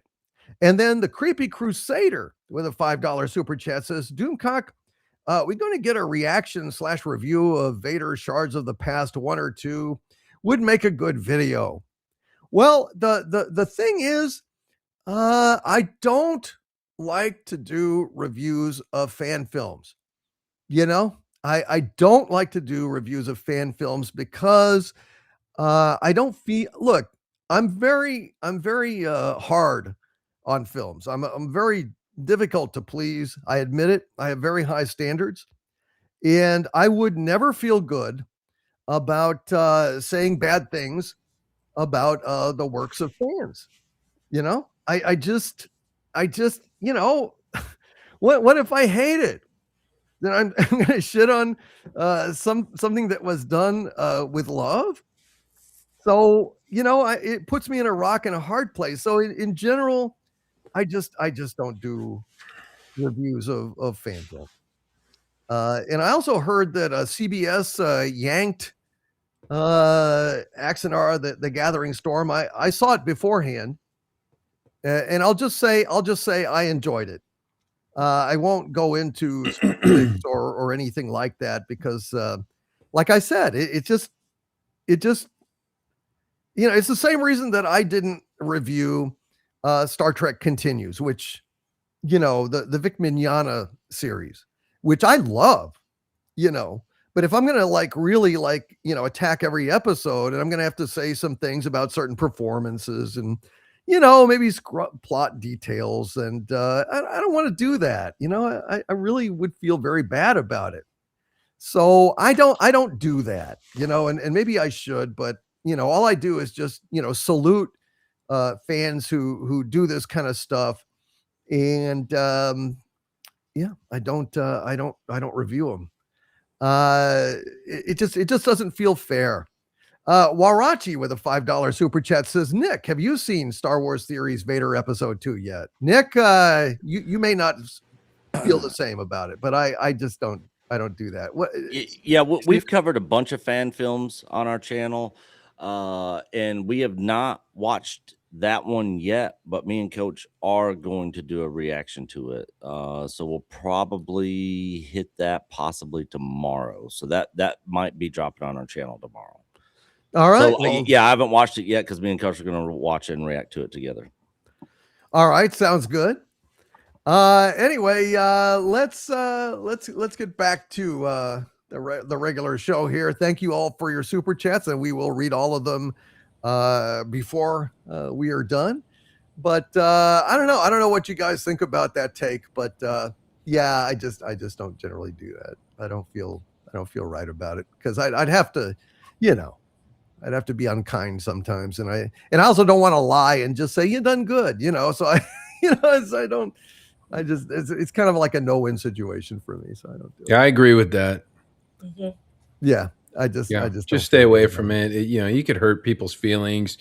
Some people make fan stuff and they might not be, you know, that talented, you know, but it's not worth hurting their feelings over that. You know what I mean? No, exactly. I mean, if it's a pro, you know, thing, then absolutely tear them apart. But, you know, yeah, they're taking money for it. Then, you know, they're, you know, in the marketplace, and as a consumer, you know, but I don't want to, $100 million back in it. Absolutely. Yeah. Also, you want to foster a community where we kind of support and love on each other to be creative and make things on your own, you know? Yeah, exactly. I agree. Yeah. It's one of those things. If you don't have anything nice to say, don't say anything at all. Right. But then if I say some nice things about some fan things and then not about other, it implies that, you know, I'm shitting on it. So it's just better. I just don't do it. All right. But here's something I fucking love. let's talk about Coyote versus Acme. My God. I've got some screen grabs up here for you. I think this thing is absolutely wonderful. Hold on, let me get this going here. Okay, let me pop this up. I was told, I had heard that, at screenings, this was way back when they said, okay, we're scrapping this, we're not going to release this. I was told that the screenings of it were tested incredibly positive, and people were actually getting emotional watching this movie. Now, when I saw the first trailer, I was like, well, this is fun. I like this. This is good. But this second trailer here was perfect, and it actually made me emotional at points. And let's just walk through this, because this is absolutely wonderful. So we've got this, and then I'll get reactions from you guys, but I just want to kind of walk through it. Here he comes. Look, he's so hopeful. And the model of Wile E. Coyote is fantastic. And there it is. It looks fantastic, doesn't it? Yes. I have the power, and yep. The classic metal pellets shtick, and the bird seed, and there it is in the foreground. He's just so thrilled, and there he goes, and he comes up, and he's using the amazing force of the magnetic glove, and it's working. Oh shit!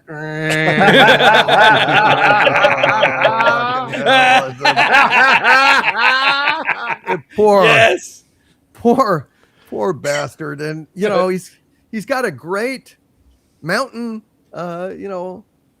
fortress here, like in grand villain style, and he's got all of his assorted equipment and stuff here, and he looks so fucking sad, and it just and in the background you see, have you ever set a big stack of TNT on the road and hoping to blow up your nemesis, and the detonator itself explodes?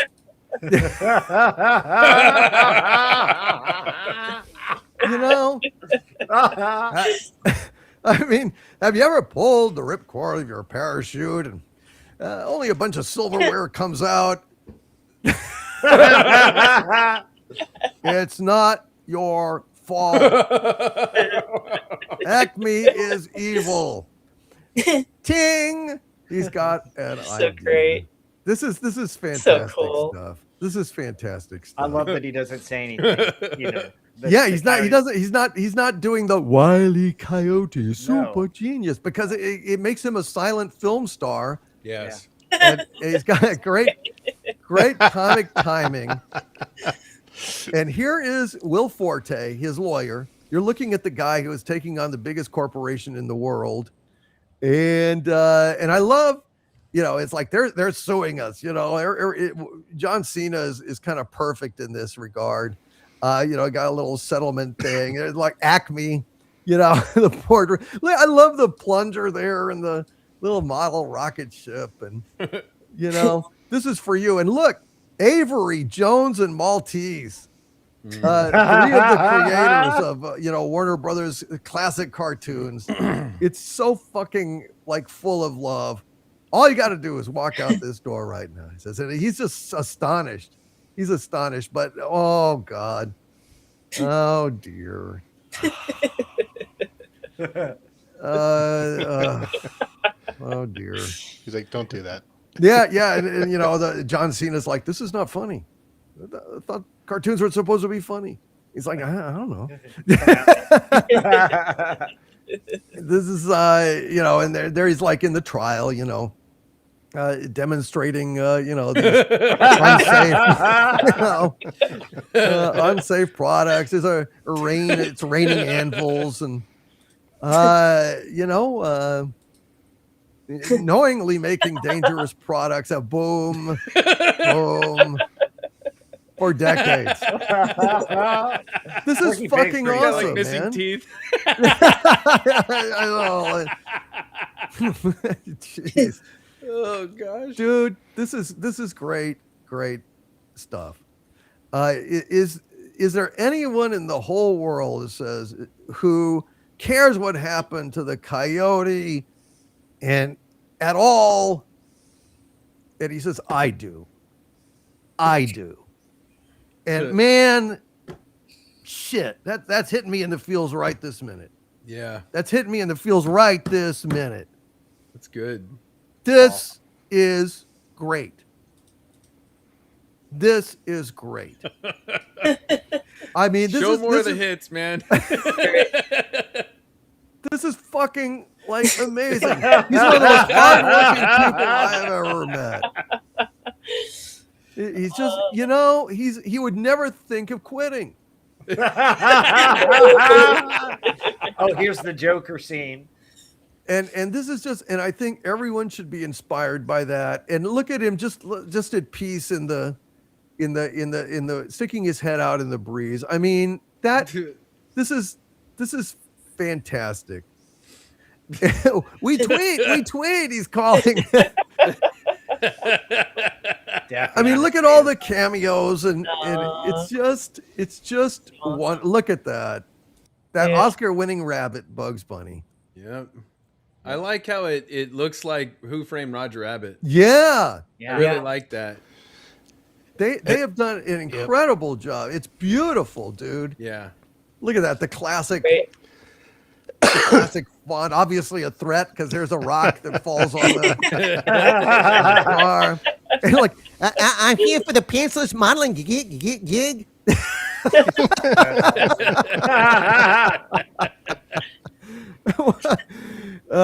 What did you? This is one of the funniest things. What did you see? I taught. You taught. I pay you to tink, you taw. I pay you to taw. What'd you teach? What'd you talk? I did taw. What did you tee? What did you taw? This is gonna be. I mean, if it's as good as this trailer, then it's gonna be a fucking masterpiece. I could not love this more.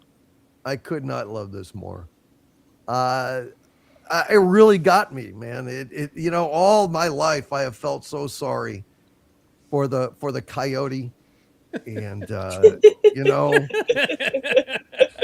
and I mean he's a great silent film star, but this is a film that has a lot of heart. Clearly it has a lot of heart.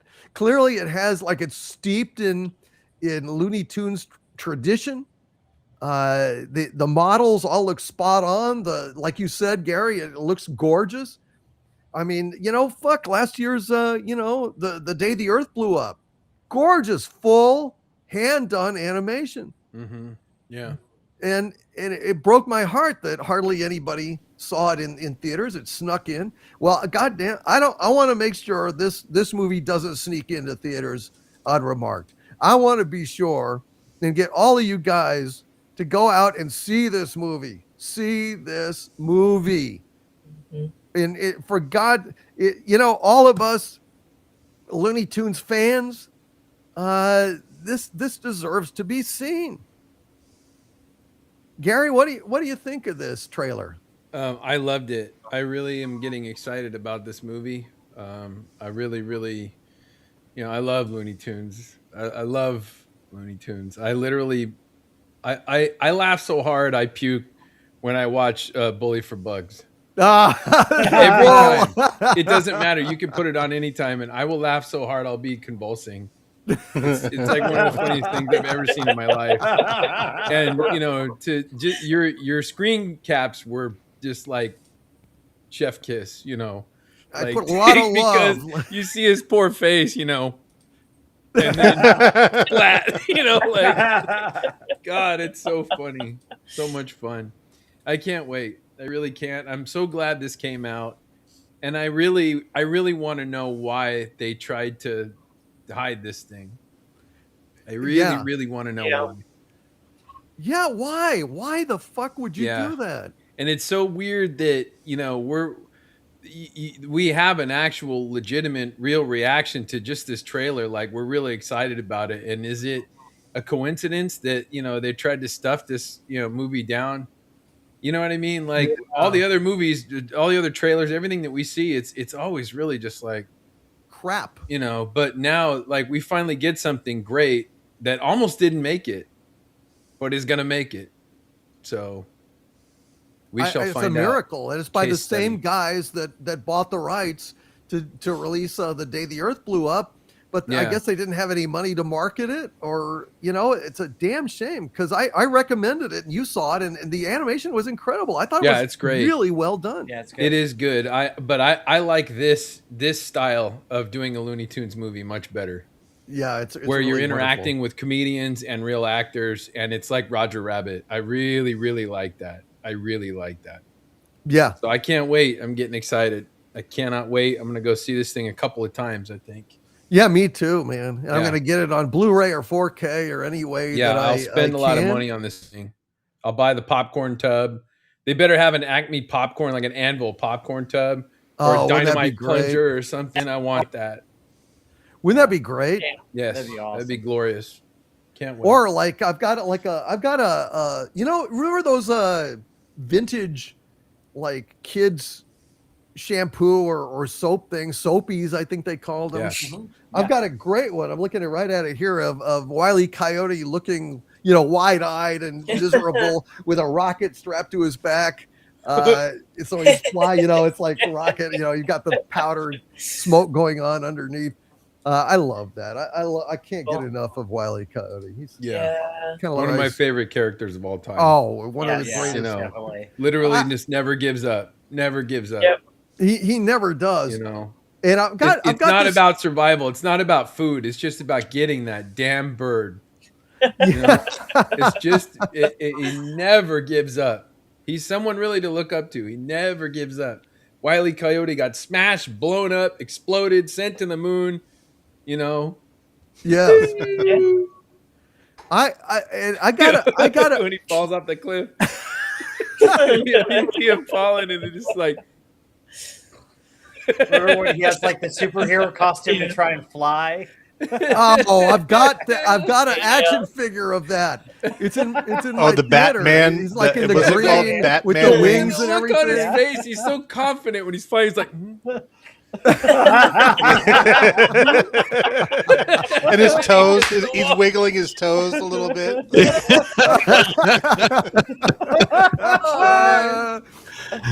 yeah, he is great. a hero. Awesome. He is one of my heroes. But I tell you, one of the funniest things is like I posted a thing about this trailer on X, and I got a reply from a joyless woke person. I won't say anything about the name, but all I said was the Coyote versus Acme trailer is amazing. With all the bad news and shit movies out in the world, this is the one thing I am truly looking forward to. See this in theaters, folks. And this individual, who will be nameless, says a movie where a predator argues in court that he should be allowed to continue trying to catch and kill one individual. No. Jesus. Yeah. and all I said was, LOL, hilarious take. And I did a laughy face and a thumbs up. Because what else are you going to say? What to the some- hell? That's Yeah. like the funniest fucking. It's like because the woke have no sense of humor. They don't. Rob, what do you think of this trailer? Well, I loved it. That's why as soon as I saw it, I shared it with you guys on X, and I was just like, man, this looks hilarious. This is an awesome trailer. I'm excited for this movie. But you know what? Here's the other thing. I love Looney Tunes, but this spans generations. Before us, after us, Looney Tunes existed, and it's have been around for that long. And this looks like something you can probably take kids to as well and have a good time. This looks like just a fun, funny movie that's not taking itself seriously, that's out there to just have a good time and rag on an old story that's been around forever, making us laugh for over, 70 years, 70, 80 years now. I mean, it's incredible, and I love it. I love the fact that they're coming out with this. I'm disappointed that they didn't do it before, but hey, I'll take it now. I think it's going to be a lot of fun. I'm encouraging other people to see it. Everybody that I talk to, I try to ask about this, and then they see the trailer and they're like, "Oh my gosh, I got to go see this." So yeah, go see this in the theater. Check it out. I think it's going to be great, and folks, it'll be one of the best movies of this year, probably. Yeah, I mean, I am excited about Spider-Man Brand New Day, and I really am looking forward to seeing it. This one has like incredible sentimental appeal to me as well. I think those are the two movies that I'm looking forward to this year. Sean, what do you think of that trailer? Oh, I watched it several times. It was so good. I was trying to pick up all the little Easter eggs and things in there, and the like those screen caps that you got. It looks so good, and like what Gary's saying, like it looks like Roger Rabbit. They've like perfected that method now. I mean, it really looked like they're there. You know, Roger Yeah. Rabbit. It still looked a little, you know, a little dated with it. I mean, it was wonderful, but this is like when he's on that train and he's shaking like it's perfect. It looks Yeah. like he's really on there. It looks like they're there, but it doesn't compromise the design of the original cartoon. Right. Yeah, I love it. It the color. It's a colorful looking, you know, palette that they've chosen. I saw some comments where people were saying that John Cena's character seems like it's reminding them of the way that Michael Caine played in the Muppet Christmas Carol. He just plays it straight, and it seems like that's gonna really help the movie. Yeah. Where you know, he's not goofy and over the top. He may be, but it looks good. And the last thing I'll say is I saw a lot of other comments when the lawyer says he admires the Coyote because he doesn't give up. They're saying it's ironic that because the filmmakers didn't give up on this either. Yeah, damn Yeah. right.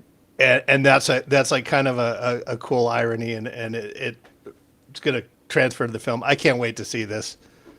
I just Yeah. pray, God, if you care about movies, if you care about quality, you know, for God's sakes, get out and see this indie movie, because it really is at this point. It got purchased by an indie company now because Warner Brothers just kind of washed their hands of it. So this is an indie movie. Yeah. Support it, folks. Support it. Heather, what do you think of this trailer? Yeah, I'm so excited to see this movie more than any other this year. I love Wile E. Coyote too, and same way I always felt so bad for him. But God, I just was noticing all the way through how fantastic this looks visually. Yeah. Like compared to everything else that we've seen this year, the contrast is just incredible. Like, you know, look at the shots in the desert. Like, I don't know if it's CGI or like some real footage that they've mixed in, but it just looks gorgeous. And then like the composition of it, like where they've put the animation mixed in with the real stuff, like it made me think of when we were here looking at the Odyssey trailer and we were like, what the hell? Like there's blurry monsters and nothing's centered and you can't tell the foreground from the background. And then like, look at these shots, how incredible they are. Just the way stuff is positioned, how bright and clear it is. Just looks incredible. The animation looks great. All the background scenery and shots look great. It's not dark.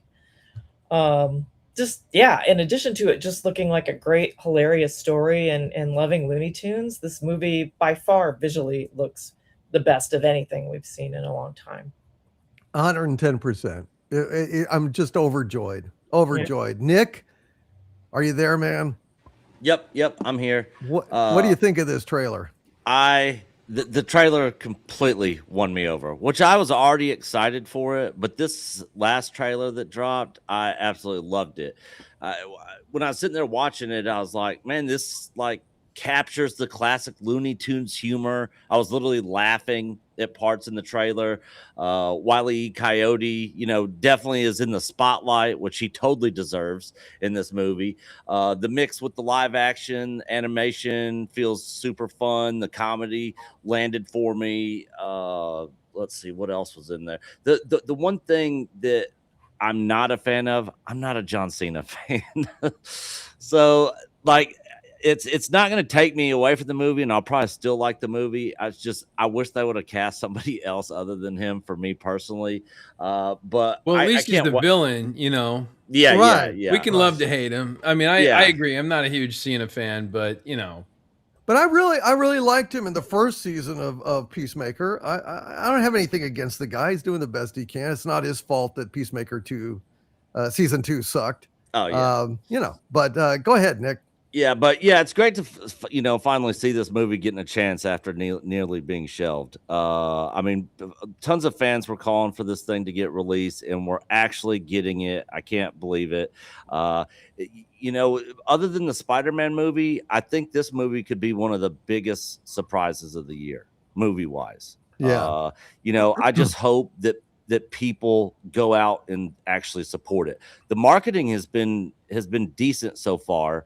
So, you know, it's just up to, you know, people like us, content creators, getting word of mouth out there. Like, hey, go support this movie.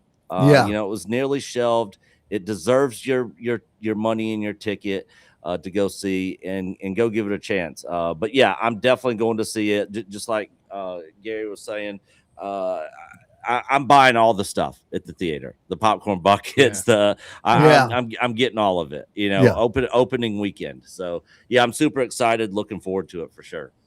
I can't wait. Doug, this next month, we're not far away. I know, man. And it's going to come at the end of the summer. So, I mean, it'll be clear of any noise from, you know, Spider-Man or the Odyssey, or I don't think there's anything else really big on the horizon. Mm-hmm. Doug, what do you think of this trailer? It was all right. You mother. You mother.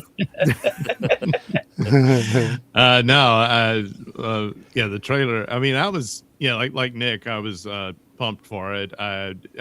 Since Roger Rabbit, a lot of the cartoons and mixing with live action, and they kind of became stale. They're not good as Roger Rabbit was. You know, and it's, hey, look, it's Whoopi Goldberg with Bullwinkle. And yeah, so how do you tell them apart?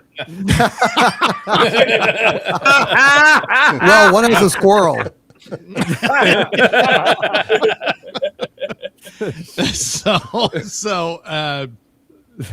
But this one right off the bat, just the premise alone, that when I heard that he's going to sue Acme, I was like, all right, I got to see what this is about, you know. And then the whole story, it got the Warner Brothers was going to dump it or whatever, you know, and all that sort of stuff.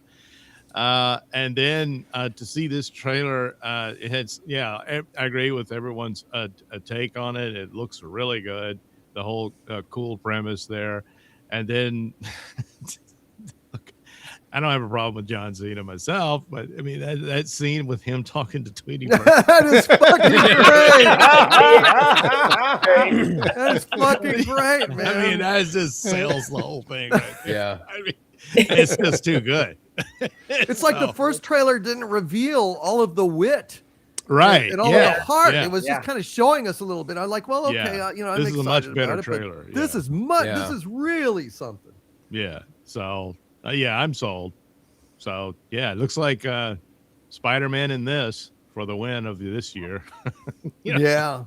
Yeah. I mean, leaving aside Doomsday, but I don't know, man. I don't know. Don't forget Project Hail Mary. Yeah. I mean, going into it, but I mean, Spider-Man is going to be the big movie of the year. I mean, it's already. I mean, racking it up. It's at this point, it would surprise me that it doesn't hit $1 billion. Yeah. You know, God, is it really? Jeez. Yeah. The funny thing is, though, from what I'm hearing, it may actually deserve it, which is really pretty amazing. So weird. Like I don't get it, man. Yeah. Well, we'll see. I mean, dude. I know awesome. what you're talking about, Gary, because like they were talking about, they blamed everything on superhero fatigue, but there's superhero fatigue. Yeah. You know, and that sort of thing. But there's something about Spider-Man. He's a big star. The only one that comes close is Batman. You know. Yeah. And that's about it when it comes to the superheroes. And he still carries a lot of weight. And after the success of that last movie, left everyone in a good feeling. So that goes a long way. As for this, it's the little underdog film that I really want to see. That would just be glorious if that got close to Spider-Man's heel. I doubt it, but I mean, I'm rooting for it because I'm of the generation, that grew up on this stuff. And so that Yeah. you got to factor that in. I think that was the thinking of Warner Brothers. They're like, yeah, there's not really good positive numbers on the Looney Tunes characters anymore and all that. And it's just because you're lazy and you gave up, but nevertheless, that would be another lesson about, well, shows you what you know, huh? So there's that going for it too. But still, that's a great trailer. I mean, this looks like a really fun movie. Yeah. And it has a lot of heart, I think, and it may just be the feel good movie of the year. Yeah, it could very well be. Which, gee, wouldn't it be nice? I know, feeling good at a movie. I mean, look, I love the horror movies that made it. Well, love. I mean, I appreciate them, respect them. But I mean, it's a bad statement where horror is the only genre that can make it. I mean, come on, Yeah. So. Yeah. No, that's a damn good point, Doug. Yeah, that's a damn good point. Andy, what did you think of this trailer here? Uh-oh. Oh, no. I don't know that I can sit here and listen to this fine company be maligned. User error. These products do come with instructions, and the fact that the Coyote clearly does not read your parachute may contain silverware is not the fault of this wonderful Acme Corporation that I have not been paid by.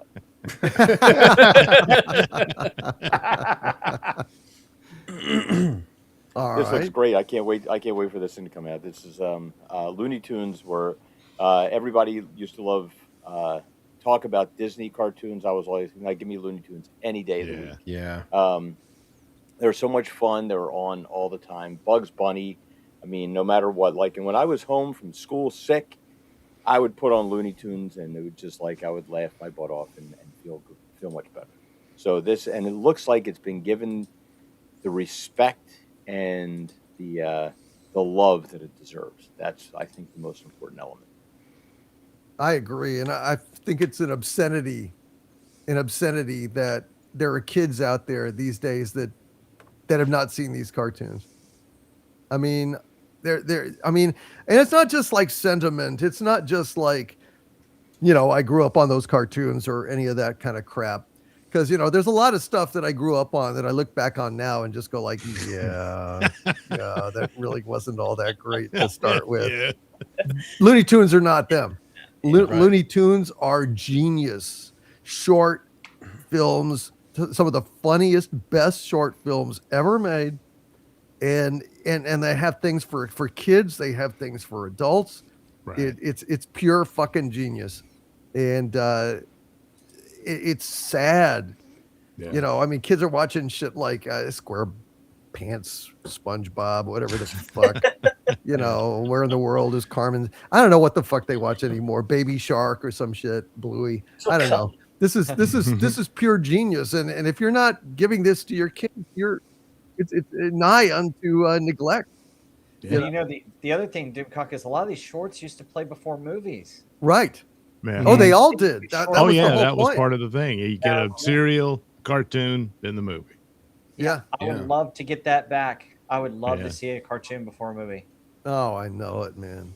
I know it. It would be I mean, so many great things out there. It's just mind blowing. Doug, I know you got to head out, and probably Nick has to head out pretty soon too. Yep. Let's say goodnight to you guys. Nick, go ahead and say goodnight to everybody here. Yep. You guys can catch me and Coach over on our channel, Echo Base Network. We've not been doing, anybody that's been paying attention to our channel, we have not been doing pop culture and entertainment stuff for literally like the past 2 months. Like hardly zero Star Wars stuff, zero movie stuff. We've been engulfed in this bricks and minifig scandal over there. So we've been doing a lot of that coverage over there.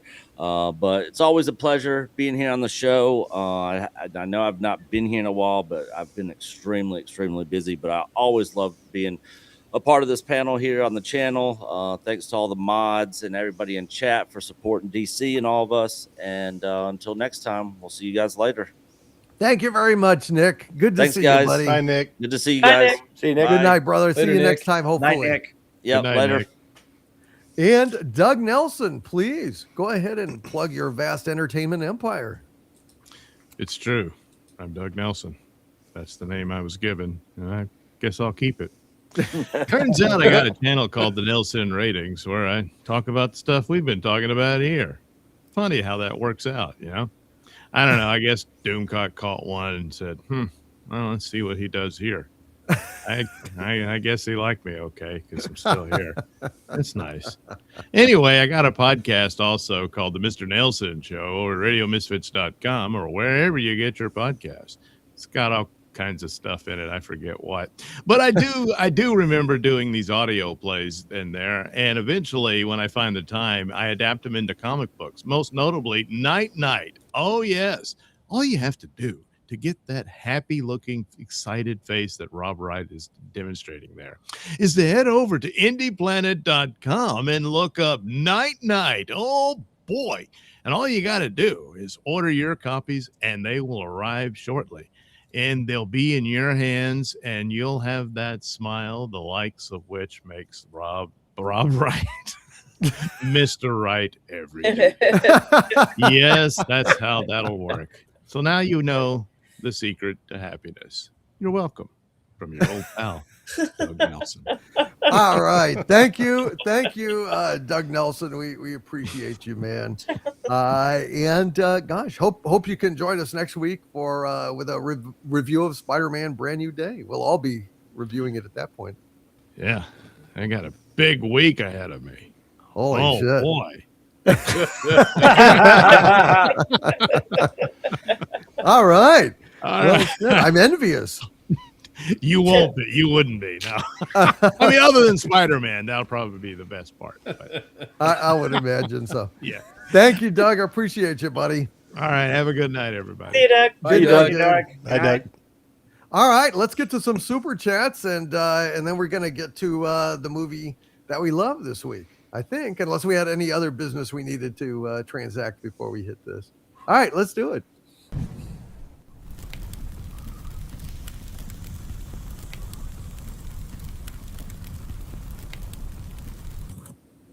All right, folks, let's see what we got here. Michael Whitehead with a 5-pound super chat. Hail to you, Michael Whitehead. Good to see you, buddy. He says Blood Machines is a better extension of Blade Runner. Yeah, I actually saw something. What was it? Black Lotus 2? I think that was also a Blade Runner animation. And, it had nothing to do with Deckard or anything. It was just kind of set in that universe. And that's fine. If you wanted to do, kind of set up Blade Runner as a universe, and you need to do very tangential stories. You need to do stories about maybe, the off-world colonies, replicants over there, replicants. What is, C-beams glittering at the Tannhauser Gate, sounds like, attack ships on fire off the shoulder of Orion. I mean, that kind of shit would be very interesting to see. Not Michelle or, whatever, like running around, being a replicant. Hey, look at me. I'm a replicant. Oh boy. Sounds like so much fucking fun. I'd say I'd miss it, but I won't. I'm not going to see it. Hail to you, Michael Whitehead. I haven't seen Blood Machine, so I couldn't say about that.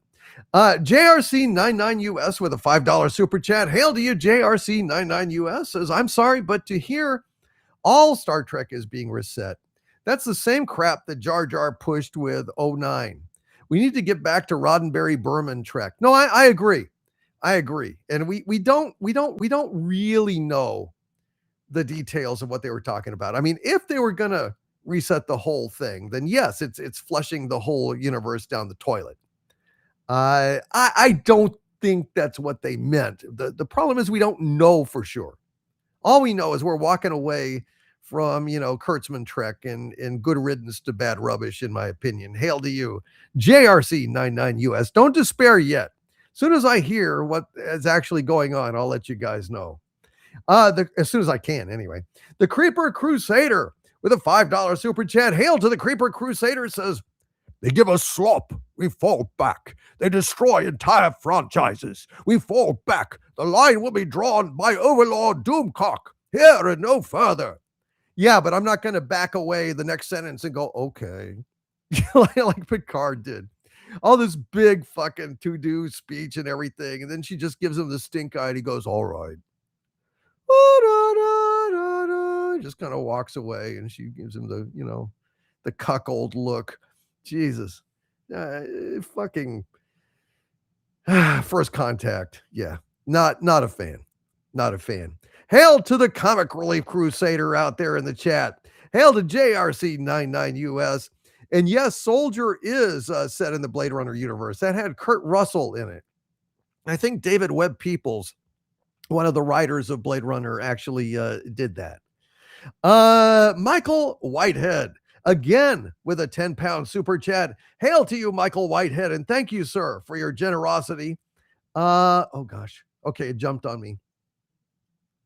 Okay, I'm catching up now. Sorry, Michael. Michael Whitehead, hail to you all the way from the UK, staying up into the wee small hours of the morning with us.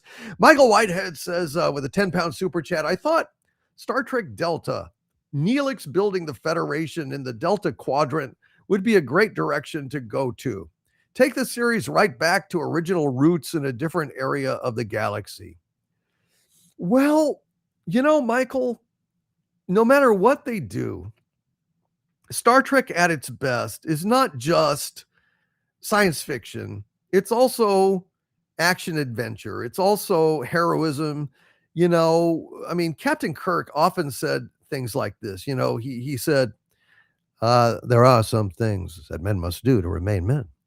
Your machine would take that away from us. Talking in The Ultimate Computer about the M5.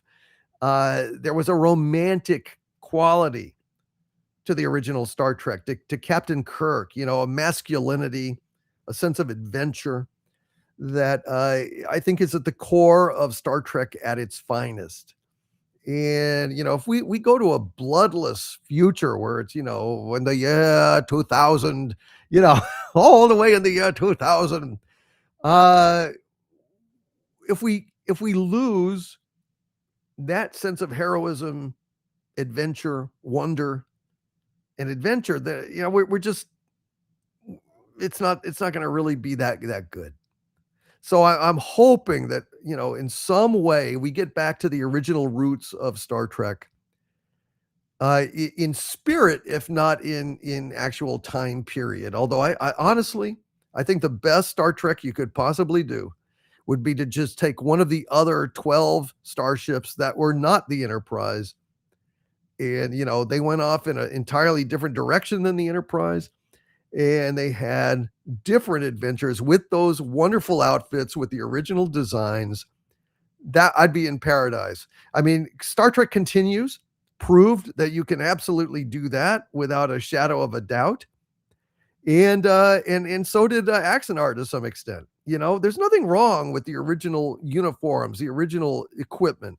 In fact, it encourages that sense of adventure and romance, masculinity and exploration.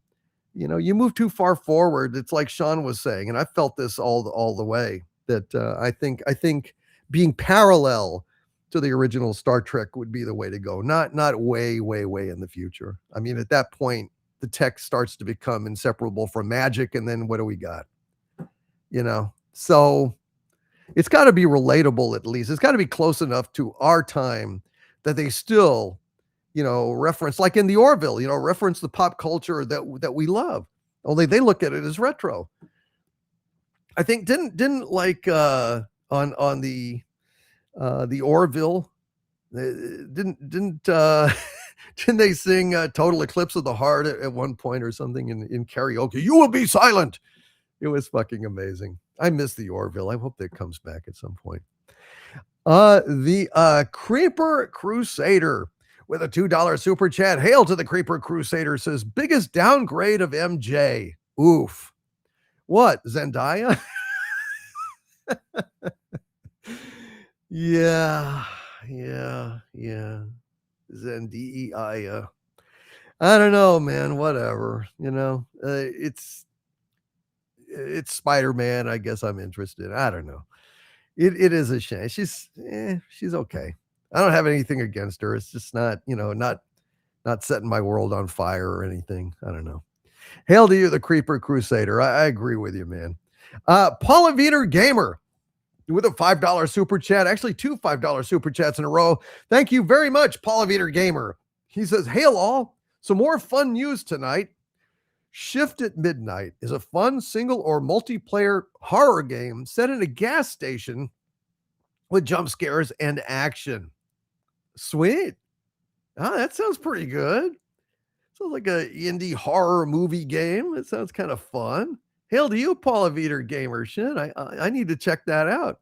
And he also adds with another $5 super chat, for those who are fans of Lady Death, the comic and cartoon, August 31st, a side scroller beat 'em up is dropping on PC, Switch, and Sony. Sing the song. You bastard! I think they need to make Street Fighter Waffle House edition. That would be great, wouldn't it? Or like any of those great, wonderful, like, institutions of our youth. What about like, a kick-ass thing in a Toys R Us? Remember Toys R Us, how cool that place was? Jeez. But yeah, dude, Paula Vieter Gamer, Shift at Midnight, and Lady Death side scroller. Sounds like fun. Lady Death is hot, man. I like to see her throw a kick. If we got some realistic jiggle physics, I hope. Knock wood. Please, can we have it? And Scott V with a $5 super chat. Hail to you, Scott V. Says, hail Doomcock and panel. I saw Mortal Kombat 2 this week. Enjoyed it very much. Very entertaining and stuck to the story very well. Not woke at all. Live long and prosper. Yeah, dude. Mm-hmm. I heard that it was good. Did y'all see that? Yes. Mm-hmm. Yeah, did you like it?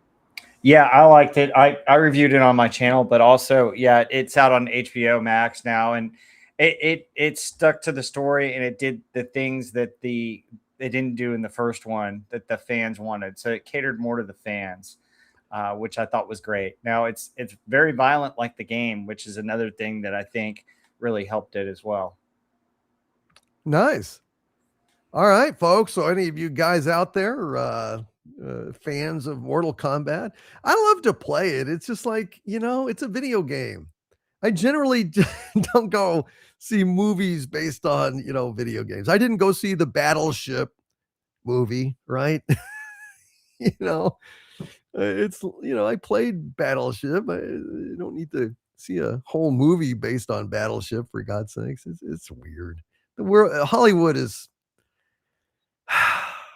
it's just kind of sad that, I bet we're going to get a Monopoly movie at some point. God. Azzy has been a channel member for 7 months at the Dumentide level. Hail to you, Azzy says, hail Overlord DVD and panel. Hail to you, Azzy. Thank you for supporting the channel. Thank you for being a member all these years, and God bless you, brother. Clint Skinner 007 with a $5 super chat. Hail Clint Skinner. He says, sent email with attachment showing Spaceball Universe movie titles at Comic-Con. Sounds good, dude. Thank you. I will take a look at that. Appreciate you, man. Always. Clint Skinner, I salute you, sir. And Michael Beacom, speaking of saluting, I salute Michael Beacom. What a great guy he is.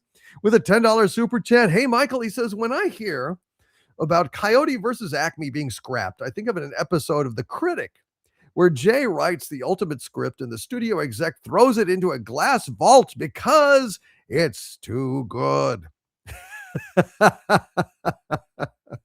Yes. It's the old gag, right? Airplane. No, that's just what they're expecting us to do. We get a great script. We're not going to make it. My God, what would they think? Hail to you, Michael Beacom. Well done, sir. Goku McDuck with a 20 Mexican peso super chat. Hail to you, Goku McDuck says, hail. Was the movie shelved because of John Cena? I don't think so. I can't fathom why in God's name this movie was shelved. Certainly can't just be because of John Cena. That's crazy. I mean, I don't know. I don't know, Goku. I don't know what to tell you. I really, honestly, I couldn't say. Michael Thomas with a $10 super chat. Hail to you, Michael Thomas. He says, hello, Mr. Doomcock, sir. Hello to you, Michael Thomas. He says, I just wanted to take a moment to say hello to Nick and Gary and Bob. Hope to see you guys next ICCC Con. I hope you can come too, Mr. Overlord. Thanks for the show. You're very welcome, Michael. So, gosh, yeah, he wants to see all you guys over at the cons. Hey, Michael. Getting to be popular. Hey, Michael Thomas. Cheers to you, brother. Yeah, it would be nice to go one of these days. Who knows? Who can say what the future holds? Michael Beacom with a $10 super chat again. Thank you, Michael Beacom. He says, Coyote versus Acme reminds me of my favorite line in Looney Tunes Back in Action, where the bad guys are lighting dynamite. Jenna Elman says, dynamite? Who carries dynamite? Daffy Duck says, welcome to my world, sister. Hail to you, Daffy Duck and Michael Beacom. Yeah, dude, Looney Tunes Back in Action. Remember Space Jam way back in the day? And the first time they tried to bring Looney Tunes in with a live action mix. Yeah, old times, man. Michael Jordan, right? And Goku McDuck with a 20 Mexican peso super chat. Hail, Goku McDuck. He says, so CM Punk is the chief of Ajax if Cena of Acme. I don't know. I don't know, dude. Who is CM Punk? I have no idea. I guess I'm not hip enough to know, dude. I don't know. Chief of Ajax of Cena of Acme. I guess that's like a wrestling foe of Cena's or something. I don't know. Not a big wrestling kind of guy. You know, I can see. Yeah, I don't want to say anything against professional wrestling. I'll just let it go. Okay, he's a wrestler. Thank you, SP4H. I kind of pieced it together. It took me a minute, but it's okay. Ian with a $4.99 super chat. Hail to you, Ian. He says, DC, did you see the Transformers, the movie, will be re-released in theaters September 15th? I might go to see this with my dad. Yes, I did. And I understand that it's going to have like a new scene in it. Yeah, the new scene is going to be actually at the end of the film. I've been watching and reading a bunch about it, and apparently it's a post-credit scene that they've added to the movie. Okay, so a little something extra. Is that good or bad? It's good. They showed the trailer and they showed part of it, and it looks kind of cool. There's been speculation that they may add other scenes to it, but I don't know that you can really do that. That'd be hard to do with taking the animation cells and trying to fit it into the movie that already exists. But it's apparently they're going to do the 4K version that's going to be back in theaters, and then at the end of the credits, they're gonna have an end credit scene that's supposed to be pretty interesting and should lead to possibly a new cartoon series. So. Well, awesome, Ian. He says, oh, interesting. Yes, sir. So, yeah, take your dad. Get on board. Maybe Transformers will be back. That would be kind of cool, wouldn't it? Vice Admiral Deco of Mars says they want to traumatize the new generation. Yeah, I won't give away that spoiler for any of you who haven't seen it, but yeah. People were a little upset. Goku McDuck with a 20 Mexican peso super chat says, let Vince McMahon star in a movie. Let him? Try to prevent him. You've seen Vince McMahon. He's pretty good at self-promotion and irrepressibility. Hail to you, Goku McDuck. Even I know that. I don't have to be a huge wrestling fan to know that shit. And Michael Beacom with a $5 super chat. Thank you, Michael. Says, regarding 12 Chairs, I watched it for the first time since the 80s this week. Funnier than I remembered. I see Frank Langella, and think, that's my Dr. Doom. Oh, wow. Yeah. I don't know. For me, it's Mads Mikkelsen. I think they really should have had Mads Mikkelsen be Dr. Doom, if they were going to cast it. But I could see Frank Langella. I looked at him and saw Dracula, Michael Beacom. Could not get Dracula out of my head. But that said, let's go ahead and get to the movies we love. What do y'all think? I think it's about that time.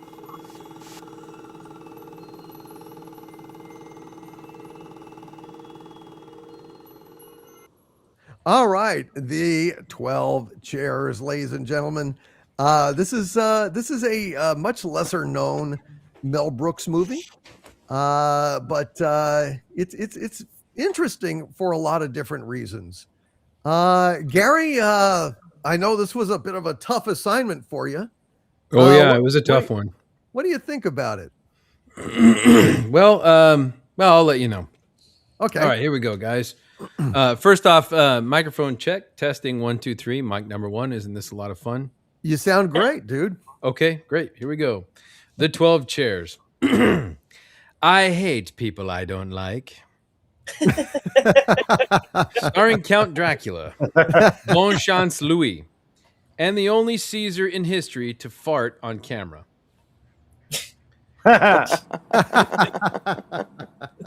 Written and directed by Mel Brooks, produced on a $1.5 million budget and bringing in $1.8 million during its worldwide theatrical release.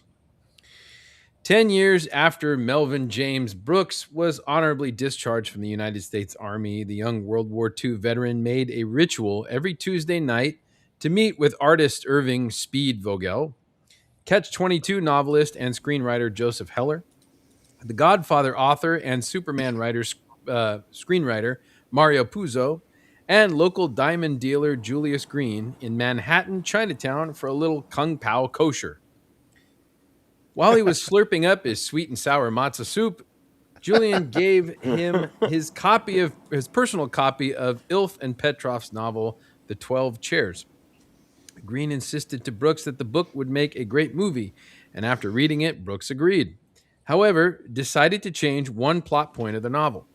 Before the last chair is discovered, I'm going to screw this name up. Vorbyanov, I don't know, murders Ostap Bender after becoming fed up with his greed and insubordination, leaving the treasure all to himself. This was too depressing to Brooks, who spared the life of the character in order that the audience was not left dissatisfied. After the mixed reviews and moderate success of his first film, The Producers, which earned Brooks his very first Academy Award for Best Screenplay, Mel jumped right into making The 12 Chairs.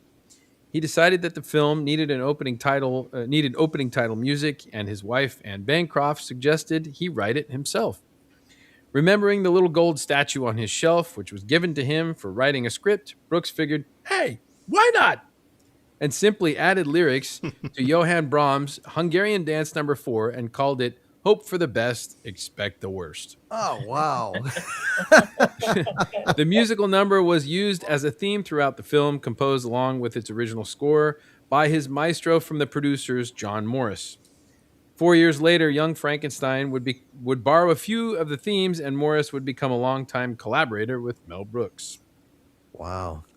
Originally intended to be cast in the film were Alistair Sim, known for his role as Ebenezer Scrooge in the 1951 adaptation of Charles Dickens' A Christmas Carol, Albert Finney, known for his role as Ebenezer Scrooge in the 1970 adaptation of Charles Dickens' A Christmas Carol, and Peter Sellers, known for not playing the role of Ebenezer Scrooge in any adaptation of Charles Dickens. The casting choice did not pan out. Gene Wilder was approached to play that name I can't get right. Jeez. Which one? Like the older guy? Yeah, the main character, the former Russian aristocrat. Right, guy, right. That guy. Just call him Gorby. But turned down the role because he felt he was not old enough or jaded enough. Wow. It was once again Brooks' lovely wife that came to the rescue when she introduced both Frank Langella and Dom DeLuise. Upon their first meeting, Brooks and DeLuise went on to spend over 4 hours talking and became lifelong friends and collaborators. Langella was originally asked to help Mel find a suitable actor for the role of Ostap Bender. This endeavor went on and on and on, and finally Mel said, "Oh, to hell with it! You do it!" Langella was given the part, and not long after took the director to a screening of Oliver, There he saw Ron Moody as Fagin, and thus the casting was complete. Langella later revealed that his salary for playing the role of Ostap Bender was 45 cents. Shot on location in Belgrade, Yugoslavia, which in 1969 was still a communist country. One of many problems Brooks faced during the production was the language and culture barrier. When instructed to say closing time," the actors who played the museum guards instead said "cloaky bye." Mel liked it so much that the mistake was left in the movie. At another moment, when Brooks became so frustrated that he threw his director's chair into the Adriatic Sea, the crew became very angry, and Brooks was on the verge of a mutiny. When Brooks asked cinematographer, boy, I'm going to murder these names, Jorde Nikolic, what he did wrong, he replied, "You've just thrown the people's chair into the Adriatic. This is a communist country. Everything belongs to the people. The cameras, the celluloid. You're making a people's picture." Brooks was forced to apologize, and the locals forgave him and allowed him not to be shot. Fucking commies. Oh my God. My final note, Mel Brooks' mother immigrated from Kiev, and the director said that traveling to Eastern Europe to shoot the 12 Chairs was like going home, even though the former Yugoslavia is approximately 610 miles from Kiev, but you get the point. He has reflected upon the experience of making the film as a great, great adventure and cherishes the movie as his favorite film of all that he has made. Wow. I'm glad you confirmed that, because that's what I had heard, and it's like hard to believe, because I mean, look, this is interesting because it was maybe the only movie he did that was based on something else, like a book or something. I mean, that he didn't come up with. Right. But other than Eraserhead, or not Eraserhead, The Elephant Man, right? Well, yeah, but he produced that. He didn't actually. Oh, right. Write it or anything. It's the only Mel Brooks film, let's say, that you adapted. Although I guess To Be or Not to Be it was a movie by Jack Benny, and yeah. But he didn't direct it. Right. All Officially. in all, it's an odd movie. It's odd for a fan of Mel Brooks, because I had only just seen it myself a few weeks ago. Redwood the Elf sent it to me, asked me to learn that song, hope for the best, expect the worst, for Mel Brooks' 100th birthday, which I did a live stream on his birthday. So I wouldn't say that this was my favorite Mel Brooks movie by any stretch of the imagination. No, but what do you think? Well, okay. I understand Mel Brooks' sentimentality with this movie because of his family history. Mm-hmm. And, like was in the notes, he was going back to the old country where his mother had come from.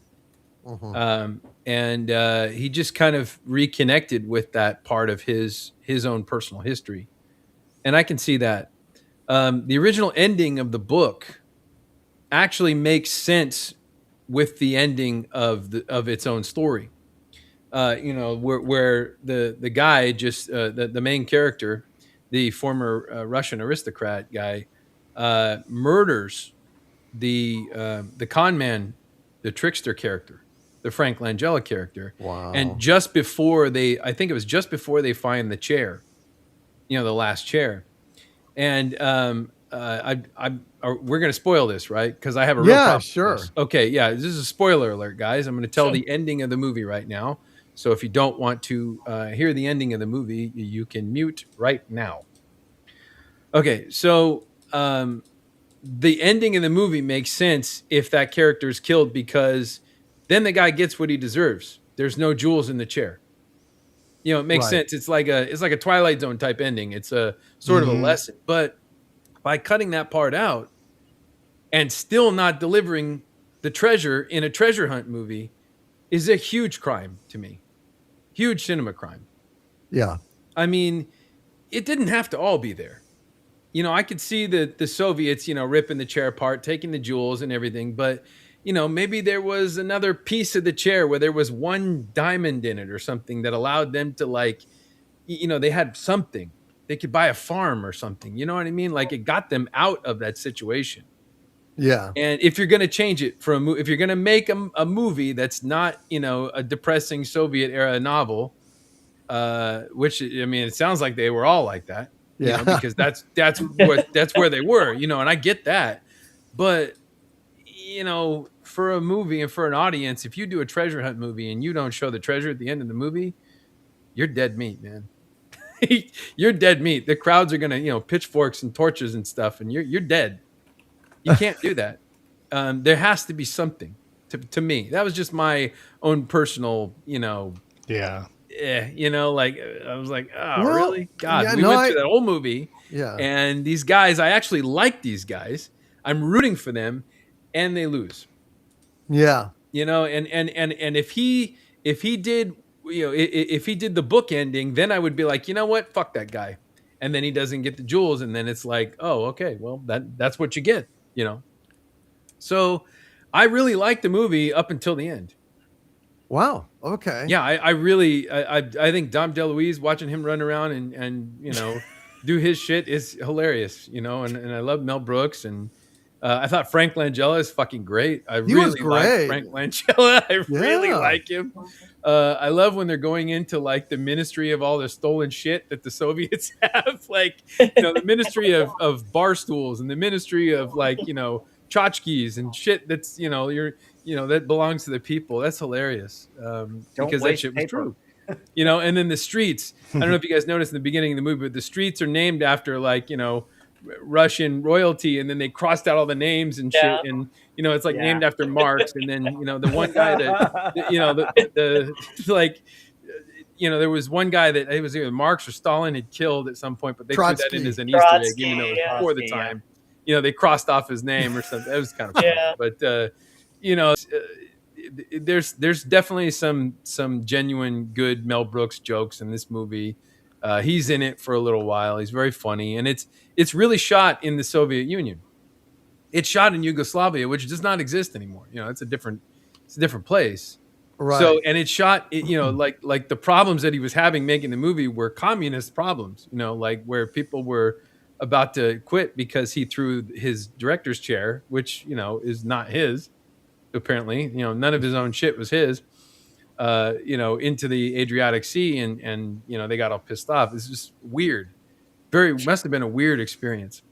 So, the movie's good. I like it, but the ending that didn't work for me. Other than that, I'll watch Mel Brooks anything. Well, I hear they're making a sequel in New York. Oh, really? Well, I want to ask. I want to throw this out there. And not arguing or anything, but I'm trying to work through my feelings about it. When with this ending, I didn't know about the book ending. When he goes into the the fit at the end and they're throwing coins and everything, I felt like it was like personal growth. Like it was like, okay, before he was too proud to do, they had to do this. And then he's like, oh, fuck it. And he does it. And he's learned something from his now, hopefully, friend. There's no artificial treasure between them. Demo Man Chaos in the chat put it nicely. And it sounds a little corny, but I was thinking the same thing. Demo Man Chaos says maybe the real treasure is the friends we make along the way. And that's kind of what I took from it as myself. And I would ask you, Gary, does that mean you didn't like the end of The Treasure of the Sierra Madre? I have not Where- seen that movie, so don't ruin it for me. Okay, I won't. Even though you just I did. withdraw the question. It's a classic. Okay. Well, I don't know. What do you think about that? Yeah, I think that's all great and goosey and blubbery and yeah. But we have to have something. We have to have a scene where he throws the chair up in the air and it smashes, right? And then he does this, okay, fuck it, I'm going to beg. And, and he learns this thing and they make friends and they think they're poor. But, the leg of the chair cracked open and there's one diamond in there because Mama was smart, not to put all of her eggs in one basket. So she stuffed it in the foot or something. And they have something. They get something. You know? They have to get some. It's a fucking movie. It's a movie. There's a reason why people go to a movie. They don't want to go to the Soviet Union for real. They want to escape the Soviet Union. You know? I'm sorry. Like, you know, you can't show that movie to somebody who survived Soviet Russian or who escaped Ukraine in the 80s. Because they'd just be like, well, why? I might as well just go back. You mean I paid for this? Shit. It has to be something. There has to be something. You know, little thing. One tiny little diamond. And, you know, they don't see it at first. And then they all, you know, they bump into each other running back to the debris. And then that's the end of the movie. You know, something. Give us something. Well, it has to be a little reward. Yeah, it's nice. Yeah, we learned that we should be friends and our friends should, you know, our friends are our, you know, our greatest treasure. Yeah. I get it. I know. Well, But I think he it's a had movie. character growth because he was a cunt. I mean, the guy was a piece of shit. And he was. Frank Langella actually had a good, like, heart. You know, Frank Langella, remember when he pulls him out of the water? He doesn't have to. He could have gone without him. Right. And gives him his coat. I mean, that was actually a really touching He says, moment. "You're a And it was good not soul." reciprocated when It that is. piece of shit wouldn't even share some food with the guy. That was really... Yes, it was good. But for me, just my personal taste, you make a fucking treasure movie, there better be a big ass diamond in it somewhere.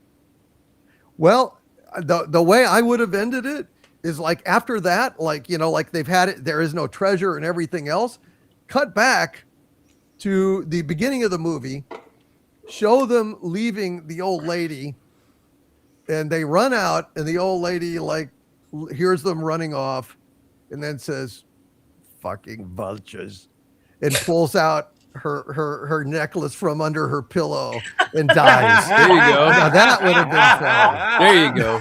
I mean, even if it was a joke, there's got to be a treasure. But We yeah, have I to see agree. it. I agree. That would Even have if been... they're walking away from it at the end of the movie, you know what I mean? Like they're literally like, oh, well, at least we have each other, you know. And then you like, you know, the camera moves down and there's a fucking bing, a little diamond. In there, you know, like something.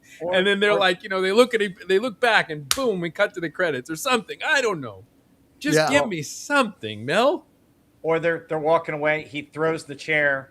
They walk away, and the chair had burst open, and they're diamonds, and all the people are going after the diamonds, and they look back. And Somebody else gets them. I don't know. I like the mean old lady was just lying just to send them scurrying on a wild goose chase of fucking bastards who couldn't wait for her to die. You know? There you go. So That's it's like funny. that was it. You know, or a it's like, note in there that says, "I lied. There's no Vultures. diamonds in Yeah. here." Yeah. Remember, friendship is the real diamond in the rough, you know, or some bullshit like that, you know. Yeah. And he freaking stamps her on the cheek, by the way. Yeah. Yeah, the stamp on the cheek was Yeah. I don't know. For me, the ending was like, oh man. No, come I on. hear you, man. No, I'm not arguing. I'm just like trying to Because I know, how I you feel know, about it. I know those Soviet bastards stole a lot of jewels. Oh and yeah, a lot of diamonds, and they're out there somewhere. And I wanted to see that. I was like, "Where's that Star of Romanov? It's in that fucking chair. I know it is." You know? Yeah. Frank Langella even looked like Dracula. He even had his collar up. You know, during it was like hilarious. It was like, well, I think at that point, I don't think they had been doing that yet on Broadway. No. I think it was just like 3 or 4 years after that. Maybe it was 74 or something when he started doing that on Broadway. But if you look, Langella has that weird like astigmatism where his eyes like go back and forth, and it happens. I think it's involuntary with him, but it happens throughout this movie. I can't. Every time I see Frank Langella, I'm looking at his eyes. I'm like, what do you think? Oh God, there it is. You know, like, it's so like weird. when he gets the idea with the Dostoevsky, and he's thinking like that, and you see it, his eyes go. Yeah. the good-looking Marty Feldman. Is that what you're saying? Yeah. Frederick. Well, what do you think about this, Rob? I like the movie. I thought it was funny. It was a lot of fun. A lot of small jokes, and you guys have already mentioned some of the stuff that if you miss it, you're gonna miss something really funny. Because like the words, the theater company performing, you know, the death of the rich and the wealthy, stuff like that. Just little things that are thrown in there that make this Mel Brooks film funny. I don't think it's his funniest film, but there are a lot of fun scenes. I actually love the scene where he goes, "That's my chair," and he goes up on the high wire to go get it after the I'm just sitting there going, he didn't even realize he's up there. He's just He so doesn't even give focused a on the shit. He's like the chair. Coyote, man, like Yeah. walking on like empty air. He's like, that's my chair. I'm getting it.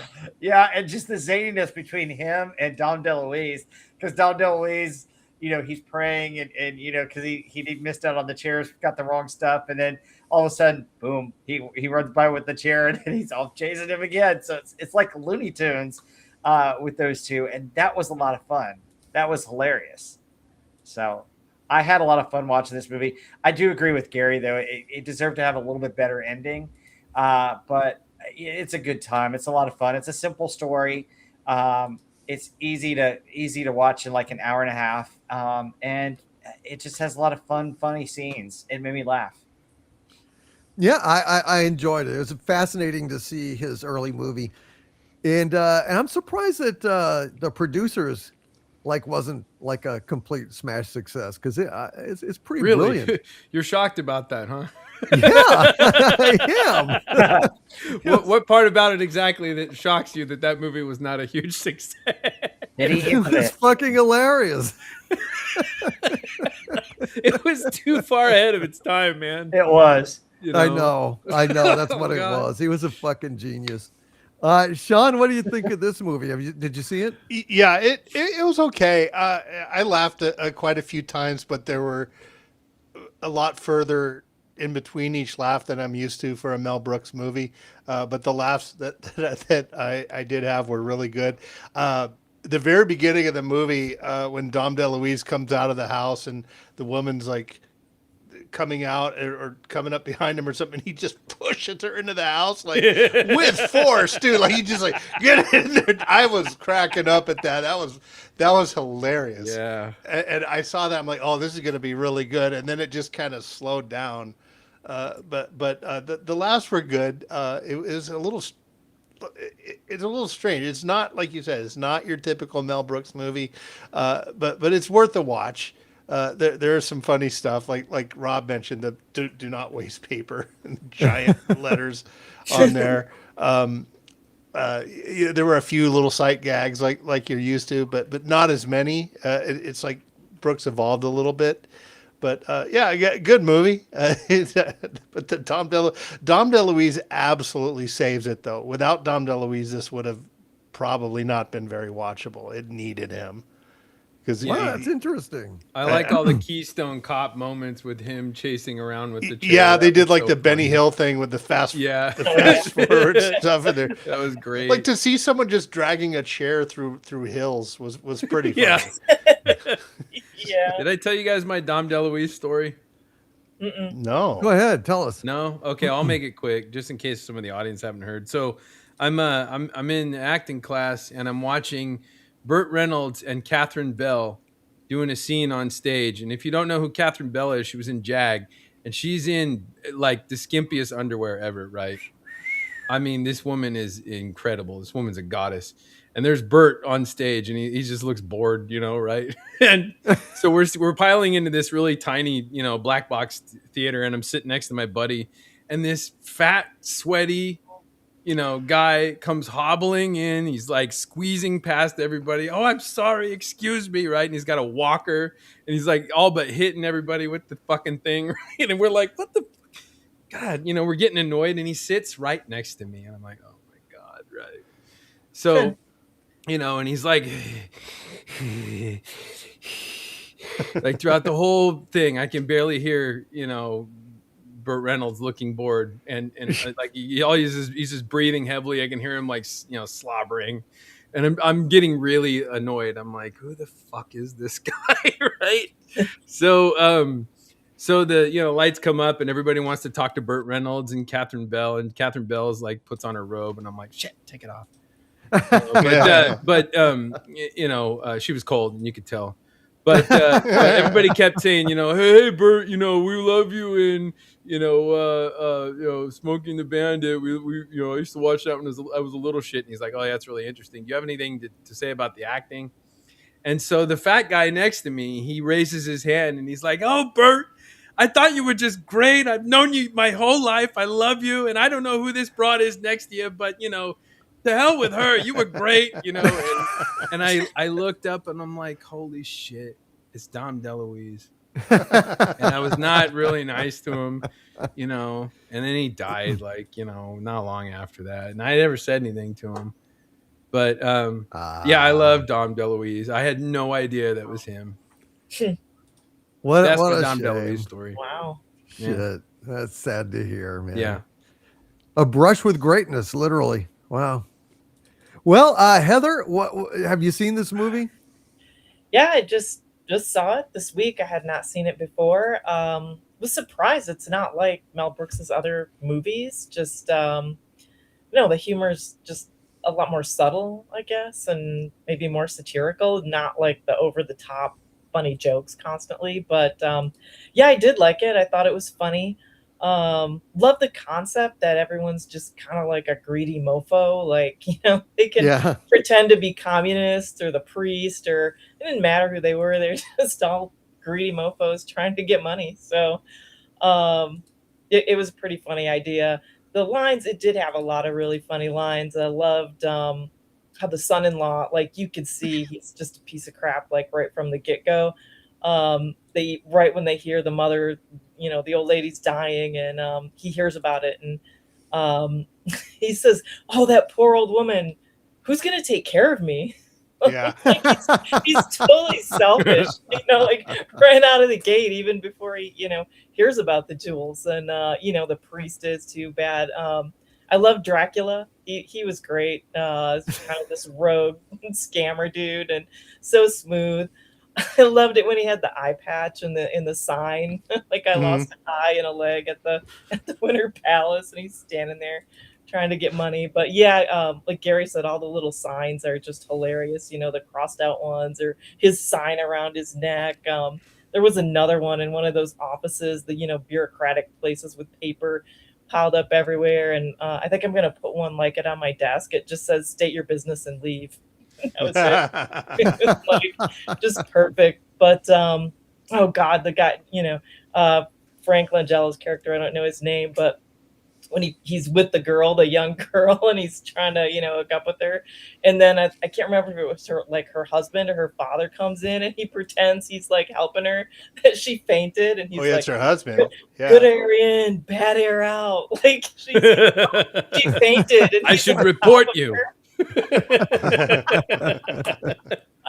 Yeah, that part was hilarious. I love that. But yeah, I don't know. The end, I just thought it was kind of like a Russian story that just had a depressing ending. And you look for the treasure, there isn't any. The bureaucrats already spent it. So I just kind of figured it was a typical depressing Russian movie.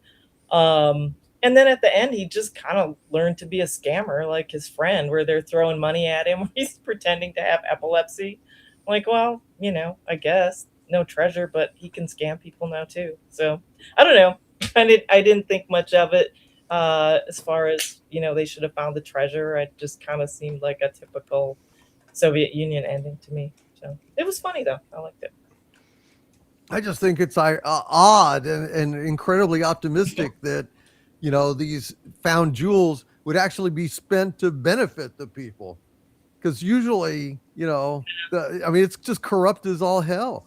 Yeah. You find that stuff, it goes up to the Politburo and all that fucking for DACA for another 12th DACA or some shit. It's horrible corruption. That's what really would have happened. Yeah, he would have had himself another, dacha on the Black Sea or something. Yeah, it's almost like a Russian fairy tale or something, a parable or something.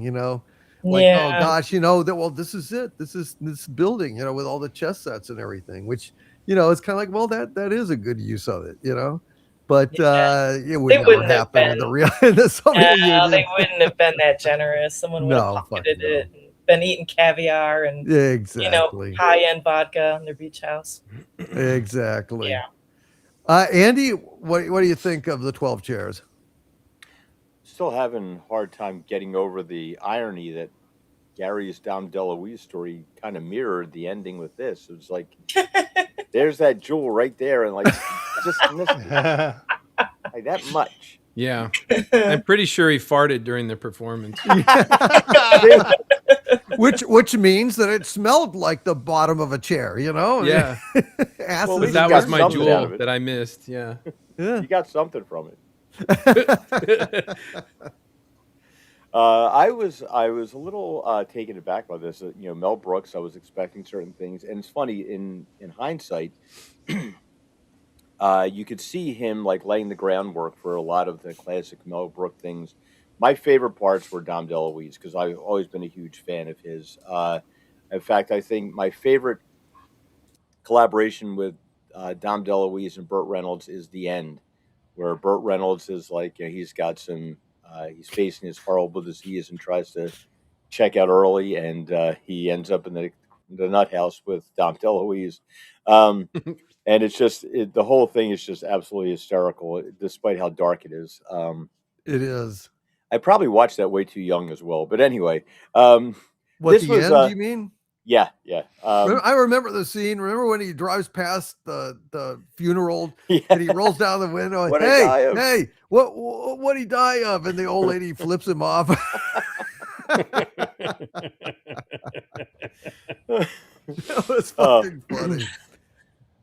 So this was it was interesting seeing Frank Langella do comedy because I was so used to seeing him as Dracula, Skeletor, and those serious roles. In this, it was like, wow, this is quite a departure. My absolute favorite part was all the signs inside the communist bureau of bureaus and cabinets or something like that, and then bureaus of all the different bureaucracies and things. Was just, yeah, that stands to reason. I had a hard time liking these two.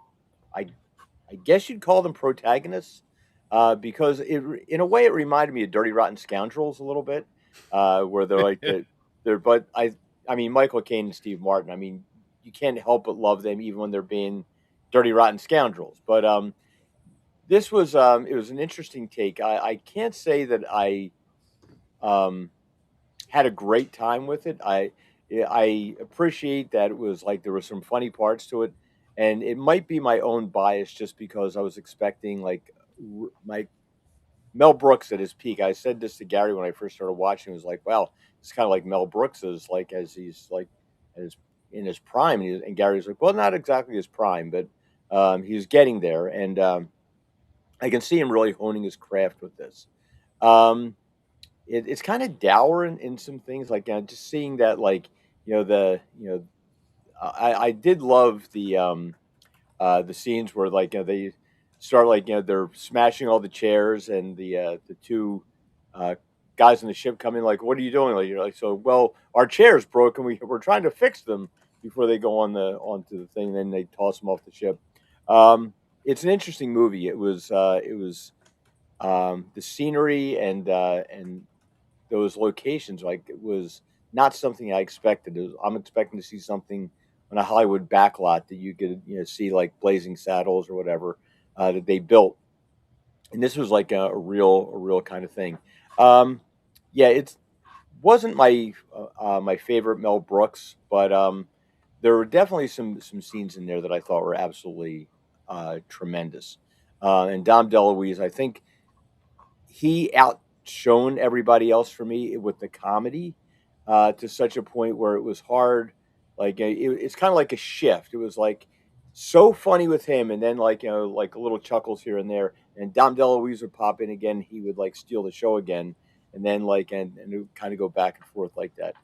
The climax was like I do agree with Gary that like not getting some kind of payoff was sort of like I mean it's like there's got to be something. You're like, you go through this whole thing, and like, and look, we put up this special building for our railroad workers to have a place to eat. Like, wow, that's what you did with your diamonds.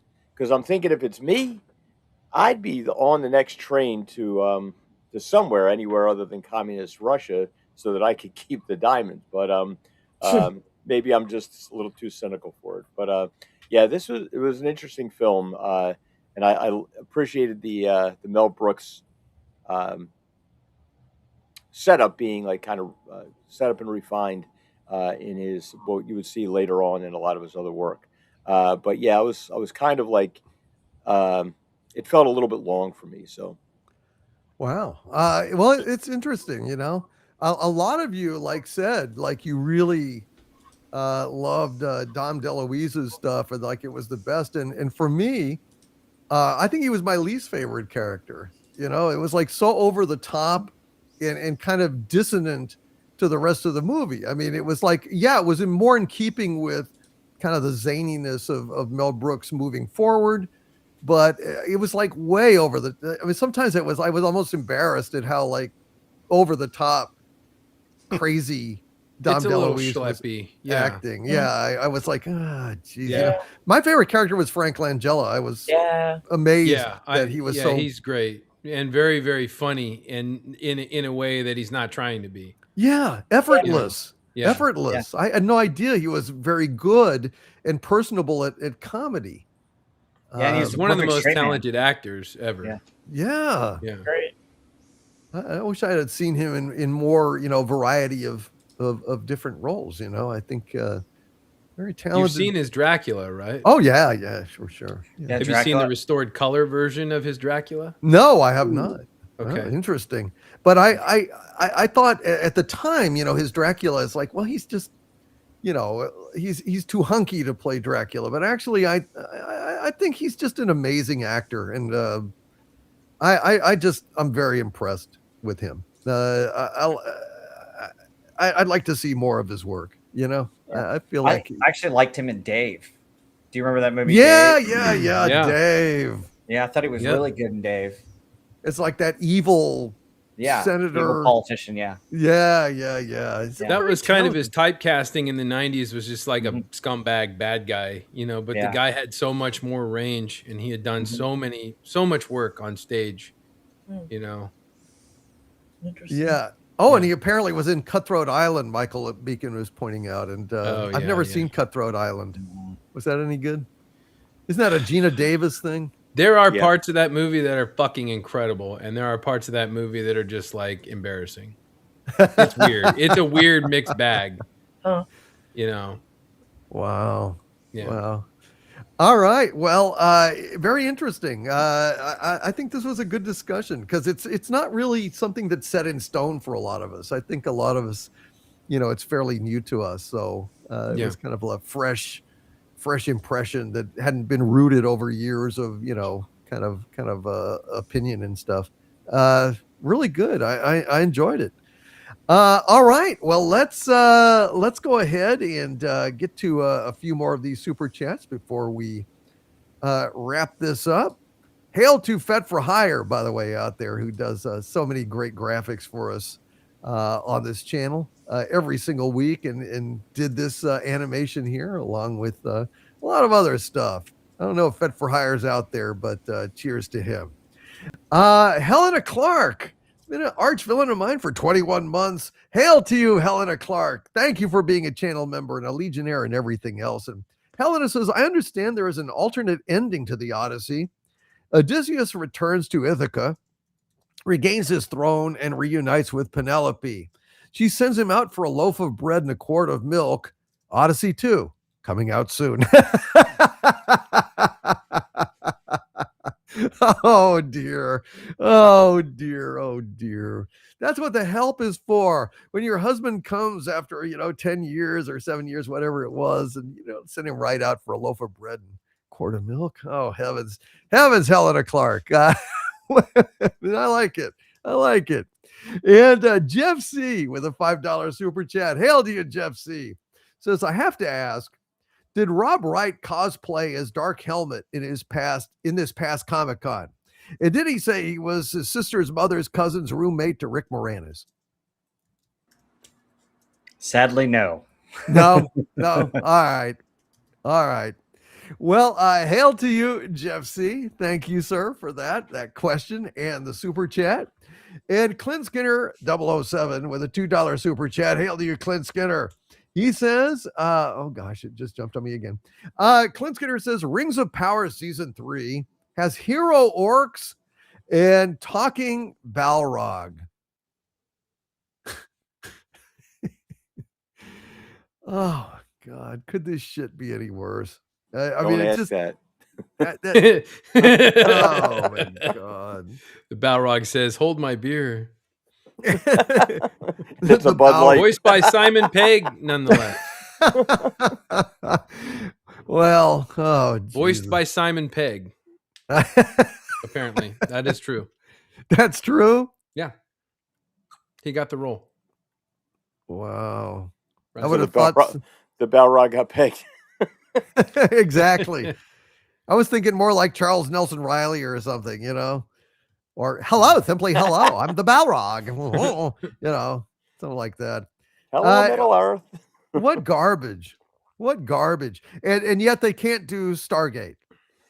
Nope. No, they can't do Stargate. Hell, we're going to have Rings of Power season 3, whether we like it or not. And we don't like it. The public has spoken. What a pile of shit it is. I'm done with, I'm not even going to, fuck that, man. I'm not even going to look at that shit. Fuck that. Unbelievable. Michael Beacom with a $10 super chat. Hail to you, Michael Beacom. He says, regarding Star Trek, on my wall, I have a print from Where No Man Has Gone Before, showing the Enterprise warping straight towards the energy barrier. Dangerous? Full speed ahead. That sums it up for me. Outstanding, Michael Beacom. Outstanding. Yes. As Captain Kirk famously said, risk is our business. That's what a starship is for. That's why we're aboard her. That's right, Michael Beacom. You have the true spirit of Star Trek in your heart. Well done, sir. Thank you for remembering what Star Trek is supposed to be. And Dennis McCullough with a $5 super chat. Hail to you, Dennis. Good to see you, my friend. Dennis McCullough says, Langella will always be my Skeletor. Am I as bad, Harvey, because I didn't cry when I saw Optimus, spoiler, in the theater in 1986? No. Wanton destruction is never a cause for tears. It's a cause for celebrating and I don't know, the pushing of buttons, things like that. Hail to you, Dennis McCullough. Hail to you, Dennis McCullough. Don't feel bad. When jaws dry, nobody cry. When the Kong die, people are gonna cry. Oh, Dino De Laurentiis. Oh my goodness. Hail to you, Dennis McCullough. I love Dino De Laurentiis. It's great stuff. Warachi with a $2 super chat points out Krull premiered 43 years ago today. Hey. Woohoo. Wow. Very, very cool. Very cool. Lizette Anthony. Jesus. Oh boy. And Horner's prototype Star Trek II Wrath of Khan score. There's so much. You listen to that Krull score and you just hear so many, precursors or echoes of Wrath of Khan, Yeah. It's pretty amazing. But wait a second. That was after Wrath of Khan. No, it was before, wasn't it? 1983 is Krull. Yeah. So it was after? Yep. Ah, so he just okay. Well, I wonder which one he wrote first, though. He could have composed Krull before. Probably the movie that was shot first. Yeah, I would think so. Yeah. So he just ripped himself off. I thought he was like, okay. Well, anyway, still, I've got it. I've got the soundtrack. So what do I'll listen to damn near anything Horner does. I think he's fantastic. Love his score for Gorky Park as well. It's very atypical, but it's really nice score. Mm-hmm. SP4H, been an arch villain of mine, channel member for 13 months and is a wrench as well. Hail to you, SP4H. Says 2 movies I still think the panel should consider. Spartan, you mean Sparta? Or is it Spartan? From 2004, starring Val Kilmer and written and directed by David Mamet. Really? David Mamet? Mm. There are a lot of F-bombs everywhere, and you know, this motherfucking Helen of Troy. We're gonna fucking I don't know. And Blake Edwards' SOB from 1981. I've never seen SOB. Isn't that the one where Julie Andrews gets topless? Yep. Apparently, that's what everybody says, but I haven't seen it. Yeah, I've never seen it either. I've seen them. I've seen them. No, have you seen SOB? Yes, I have. Yes. He only remembers one part of it, though. Exactly. Two parts. Suddenly, Raindrop on Roses have a whole new meaning. Oh my God! Well, Mary's popping. I'll tell you that. Michael Beacom says SOB is outstanding. I need to check it out. I could use a laugh. What kind of director puts his own wife like topless in his movie? You know, I don't know. These are a James few Gunn. of my favorite things. I don't know. Of course, you know, the director was it John Milius who did Excalibur? No, that was, oh my gosh. Who? John Badham? Yeah, maybe it was Badham. Yeah. Anyway, that's his daughter, Igraine, like getting screwed by the wow. knight in the armor. Remember that? That's his daughter. Wow. So Wow. you know, yeah. John Borman. John Borman. Thank you. John Thank you. Borman. Exactly. Thank you. Yes. God, I was having a brain fart on that. Same guy that did, Zardoz, for God's sake. Yeah. I love Excalibur. God, I love that movie. And I love that scene. She's hot. EP Anti-Cthulhu Crusader with two $2 super chats in a row. Thank you, EP Anti-Cthulhu Crusader. Says now to do the producers. We already did the producers, didn't we? Yeah. I believe we did. Yeah. I think we did.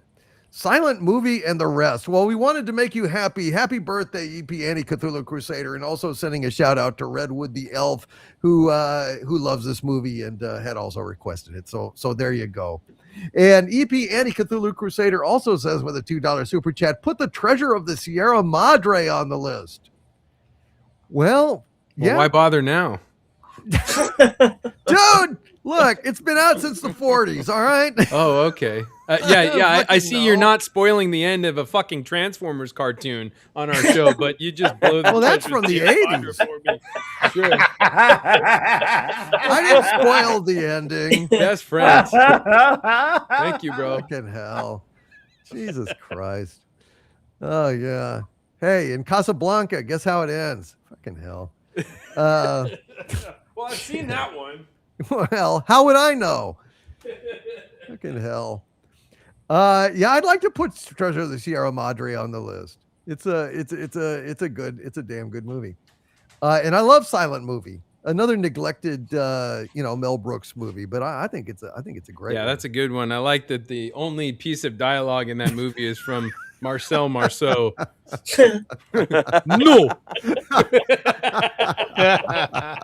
That's hilarious. Yeah. And Anne Bancroft, she was fucking sexy in that. Yeah, she's a good-looking woman. She was, man. The Graduate. Hey, have we done The Graduate? No, we have not. No. Oh boy, now that would not be done a that great one. Mrs. movie Robinson. to do. Plastics. That is a great fucking movie. Yeah, it is. And Primark says Excalibur, movies we love. We already did it. Yeah. We already did it. Go and Yeah, check we did that a it. couple Check it years out, ago. Primark. I love Excalibur. I love that fucking movie. Goku McDuck with a 50 Mexican peso super chat. Thank you, Goku. Says, my lord, I don't know if you're familiar with the movies of Bud Spencer and Terrence Hill. Yes, watch out. We're mad, right? They had a movie similar to this one, but the ending is better.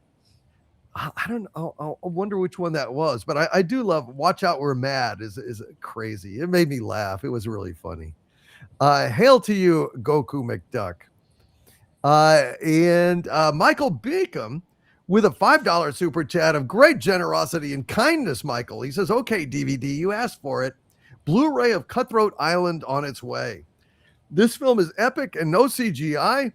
Rennie Harlan talked Gina into doing her own stunts. That's scary. All right.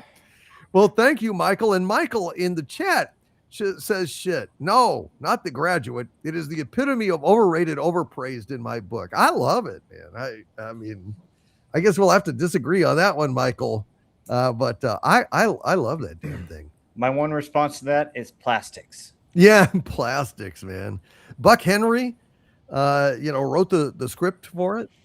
And and remember, Buck Henry was in The Player in the opening where he's pitching The Graduate Part 2.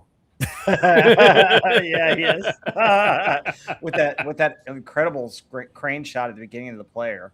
Yeah, the whole like long uninterrupted shot there. I love The Player. We did that one too, didn't we? I'm pretty damn sure. No, we haven't done The No, we Player. haven't done The Player. Oh, really? It's been a long time since I've seen that. That's that Robert Altman thing. Right? Yeah, it's a good movie. Griffith, yeah. Oh man. Andy Masterson says we have not done The Producers. Wow. That's impossible, Andy. Wow. It's not in my list. So. Okay. Well, I guess we should definitely do that. Everybody movie. order their costumes on Amazon tonight. Rob would have to have a lot of censoring of the musical itself. Can't have that symbol anywhere, man. No. Everybody get their armbands. Germany was put having smiley trouble. faces What on a something sad else. story. Oh God, I love that fucking movie. I love it, man. Oh God, Zero Mostel at the start, like crawling on all fours with the old birds and degrading himself in various ways. Oh, it's one of my favorites. I love Jody Kenneth Wilder with the Mars too, the blanket. writer. Oh God. Dick Shawn's audition. Remember Dick Shawn's audition? It was one of the funniest fucking things I've ever seen. With the flowers. Oh God, that was Heil, funny. baby. Yeah. I can't bomb Germany. I mean, I got all my friends here, man.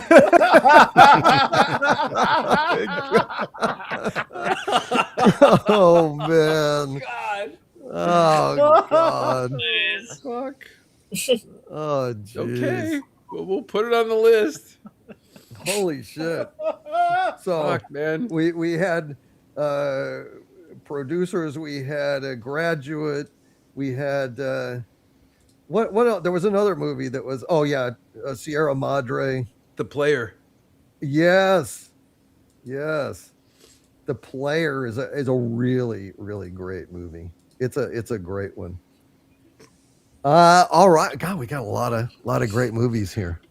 All right. Well, shit. Let's go ahead and go and say goodnight to everyone. Holy shit.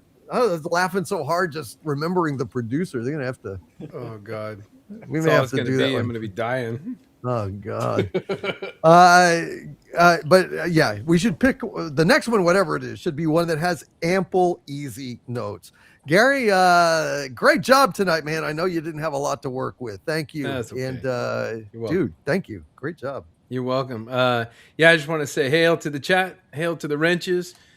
We know that you have a choice where you decide to hang out Wednesday night, and you are just darlings for tolerating us, and we love you for it.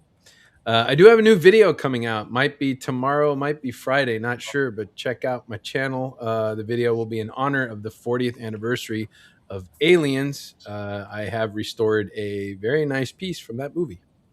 Oh man, yes. Ooh, cool. Yes. I have So check seen it out. It's like really something, folks. Yeah. It's really something. You need to see that. Rob, go ahead and plug away, my friend.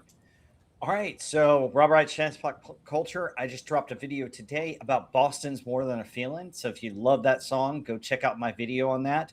Also, coming up this weekend, I'll have my review of Spider-Man probably on Sunday afternoon. And then later on Sunday afternoon, Anti-Derivative Jill is going to join me. We're going to go over Star Trek 4 and celebrate the 60th anniversary of Star Trek at 5:30 Central. And then next week is Transformers Week. I've got the week off. And on Monday, Tuesday, and Thursday, I'm going to go through all 4 seasons of the cartoon. And the following Saturday, not this upcoming Saturday, but the 8th, on the actual 40th anniversary, I will go over Transformers, the movie. I'll have a live stream for that and cover the entire movie. I'll cover the new trailer. I'll cover all the cut scenes. And guys, I'll show you my cool Transformers collection. So don't miss it. Got Transformers Week next week. All right. Outstanding, dude. Outstanding. And Sean, sorry about your recent misfortune, brother. Thank you for being here with us tonight. Yeah. Thank you for having me, DC. As always, the chat, you guys are awesome. And if you guys want to see videos of models that I haven't fried, go check out the Sci-Fi Model Guide. You should put up the model that you did fry. You'll get a bunch of hits. Watch. Yeah. Best video. I'll have to dig it out of the trash and just show everyone. You should. What not to do. Yeah. See, when you get that, you just have to blow them up in real life. That would I need to get some M80s or something and just shit. Or make it battle damage, dude. Yeah, I could. Well, I could. Well, I mean, it could would be fish it out. it's either in good shape or vaporized, right? I mean, I was so frustrated, man. I don't even want to look at it right now. I'm still depressed. I'm so sorry, dude. But it was great being here and having some laughs to lift my mood. Oh man. Oh dear, I'm Sean, sorry, send me dude. your address. I'm going to send you a little care package to make you feel better. Okay. There you go. See? Nice little Star Trek care package. There you go. Poor Sean. Heather L., it's good to see you. You did a great job tonight. Thank you for being here. Oh, thank you, DC, for having me on. Always so much fun here, hanging out with you and the chat. Love you guys, and looking forward to seeing you all on Friday night, hanging out in the chat. That's right. Absolutely. And I also am having for my Patreons, having a Doomcock Roundtable tomorrow afternoon. So go and check out Patreon for that. Cool. And Andy Masterson, dude, good to see you. Well done tonight. Anything you would like to plug? If you get an erection lasting more than 4 hours, I have a girl you can call. We're most appreciative of it. Huh. Wow. Huh. Wow, Andy. Remember, Andy?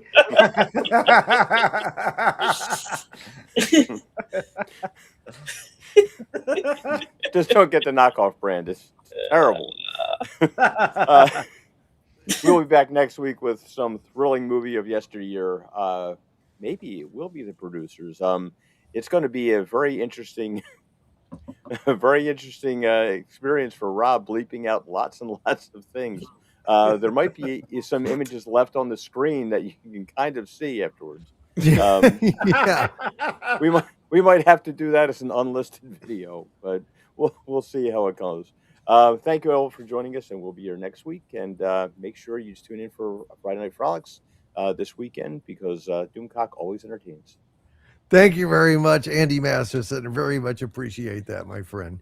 Yes, here it's where we got it coming up tomorrow. I mean Friday.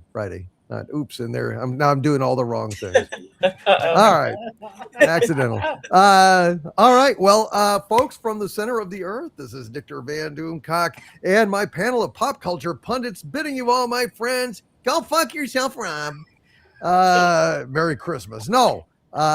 Stay angry, folks. Stay angry. Go check out my Odyssey video. I think you'll get an enjoyment out of it. All right, see y'all next time. Good night, everybody.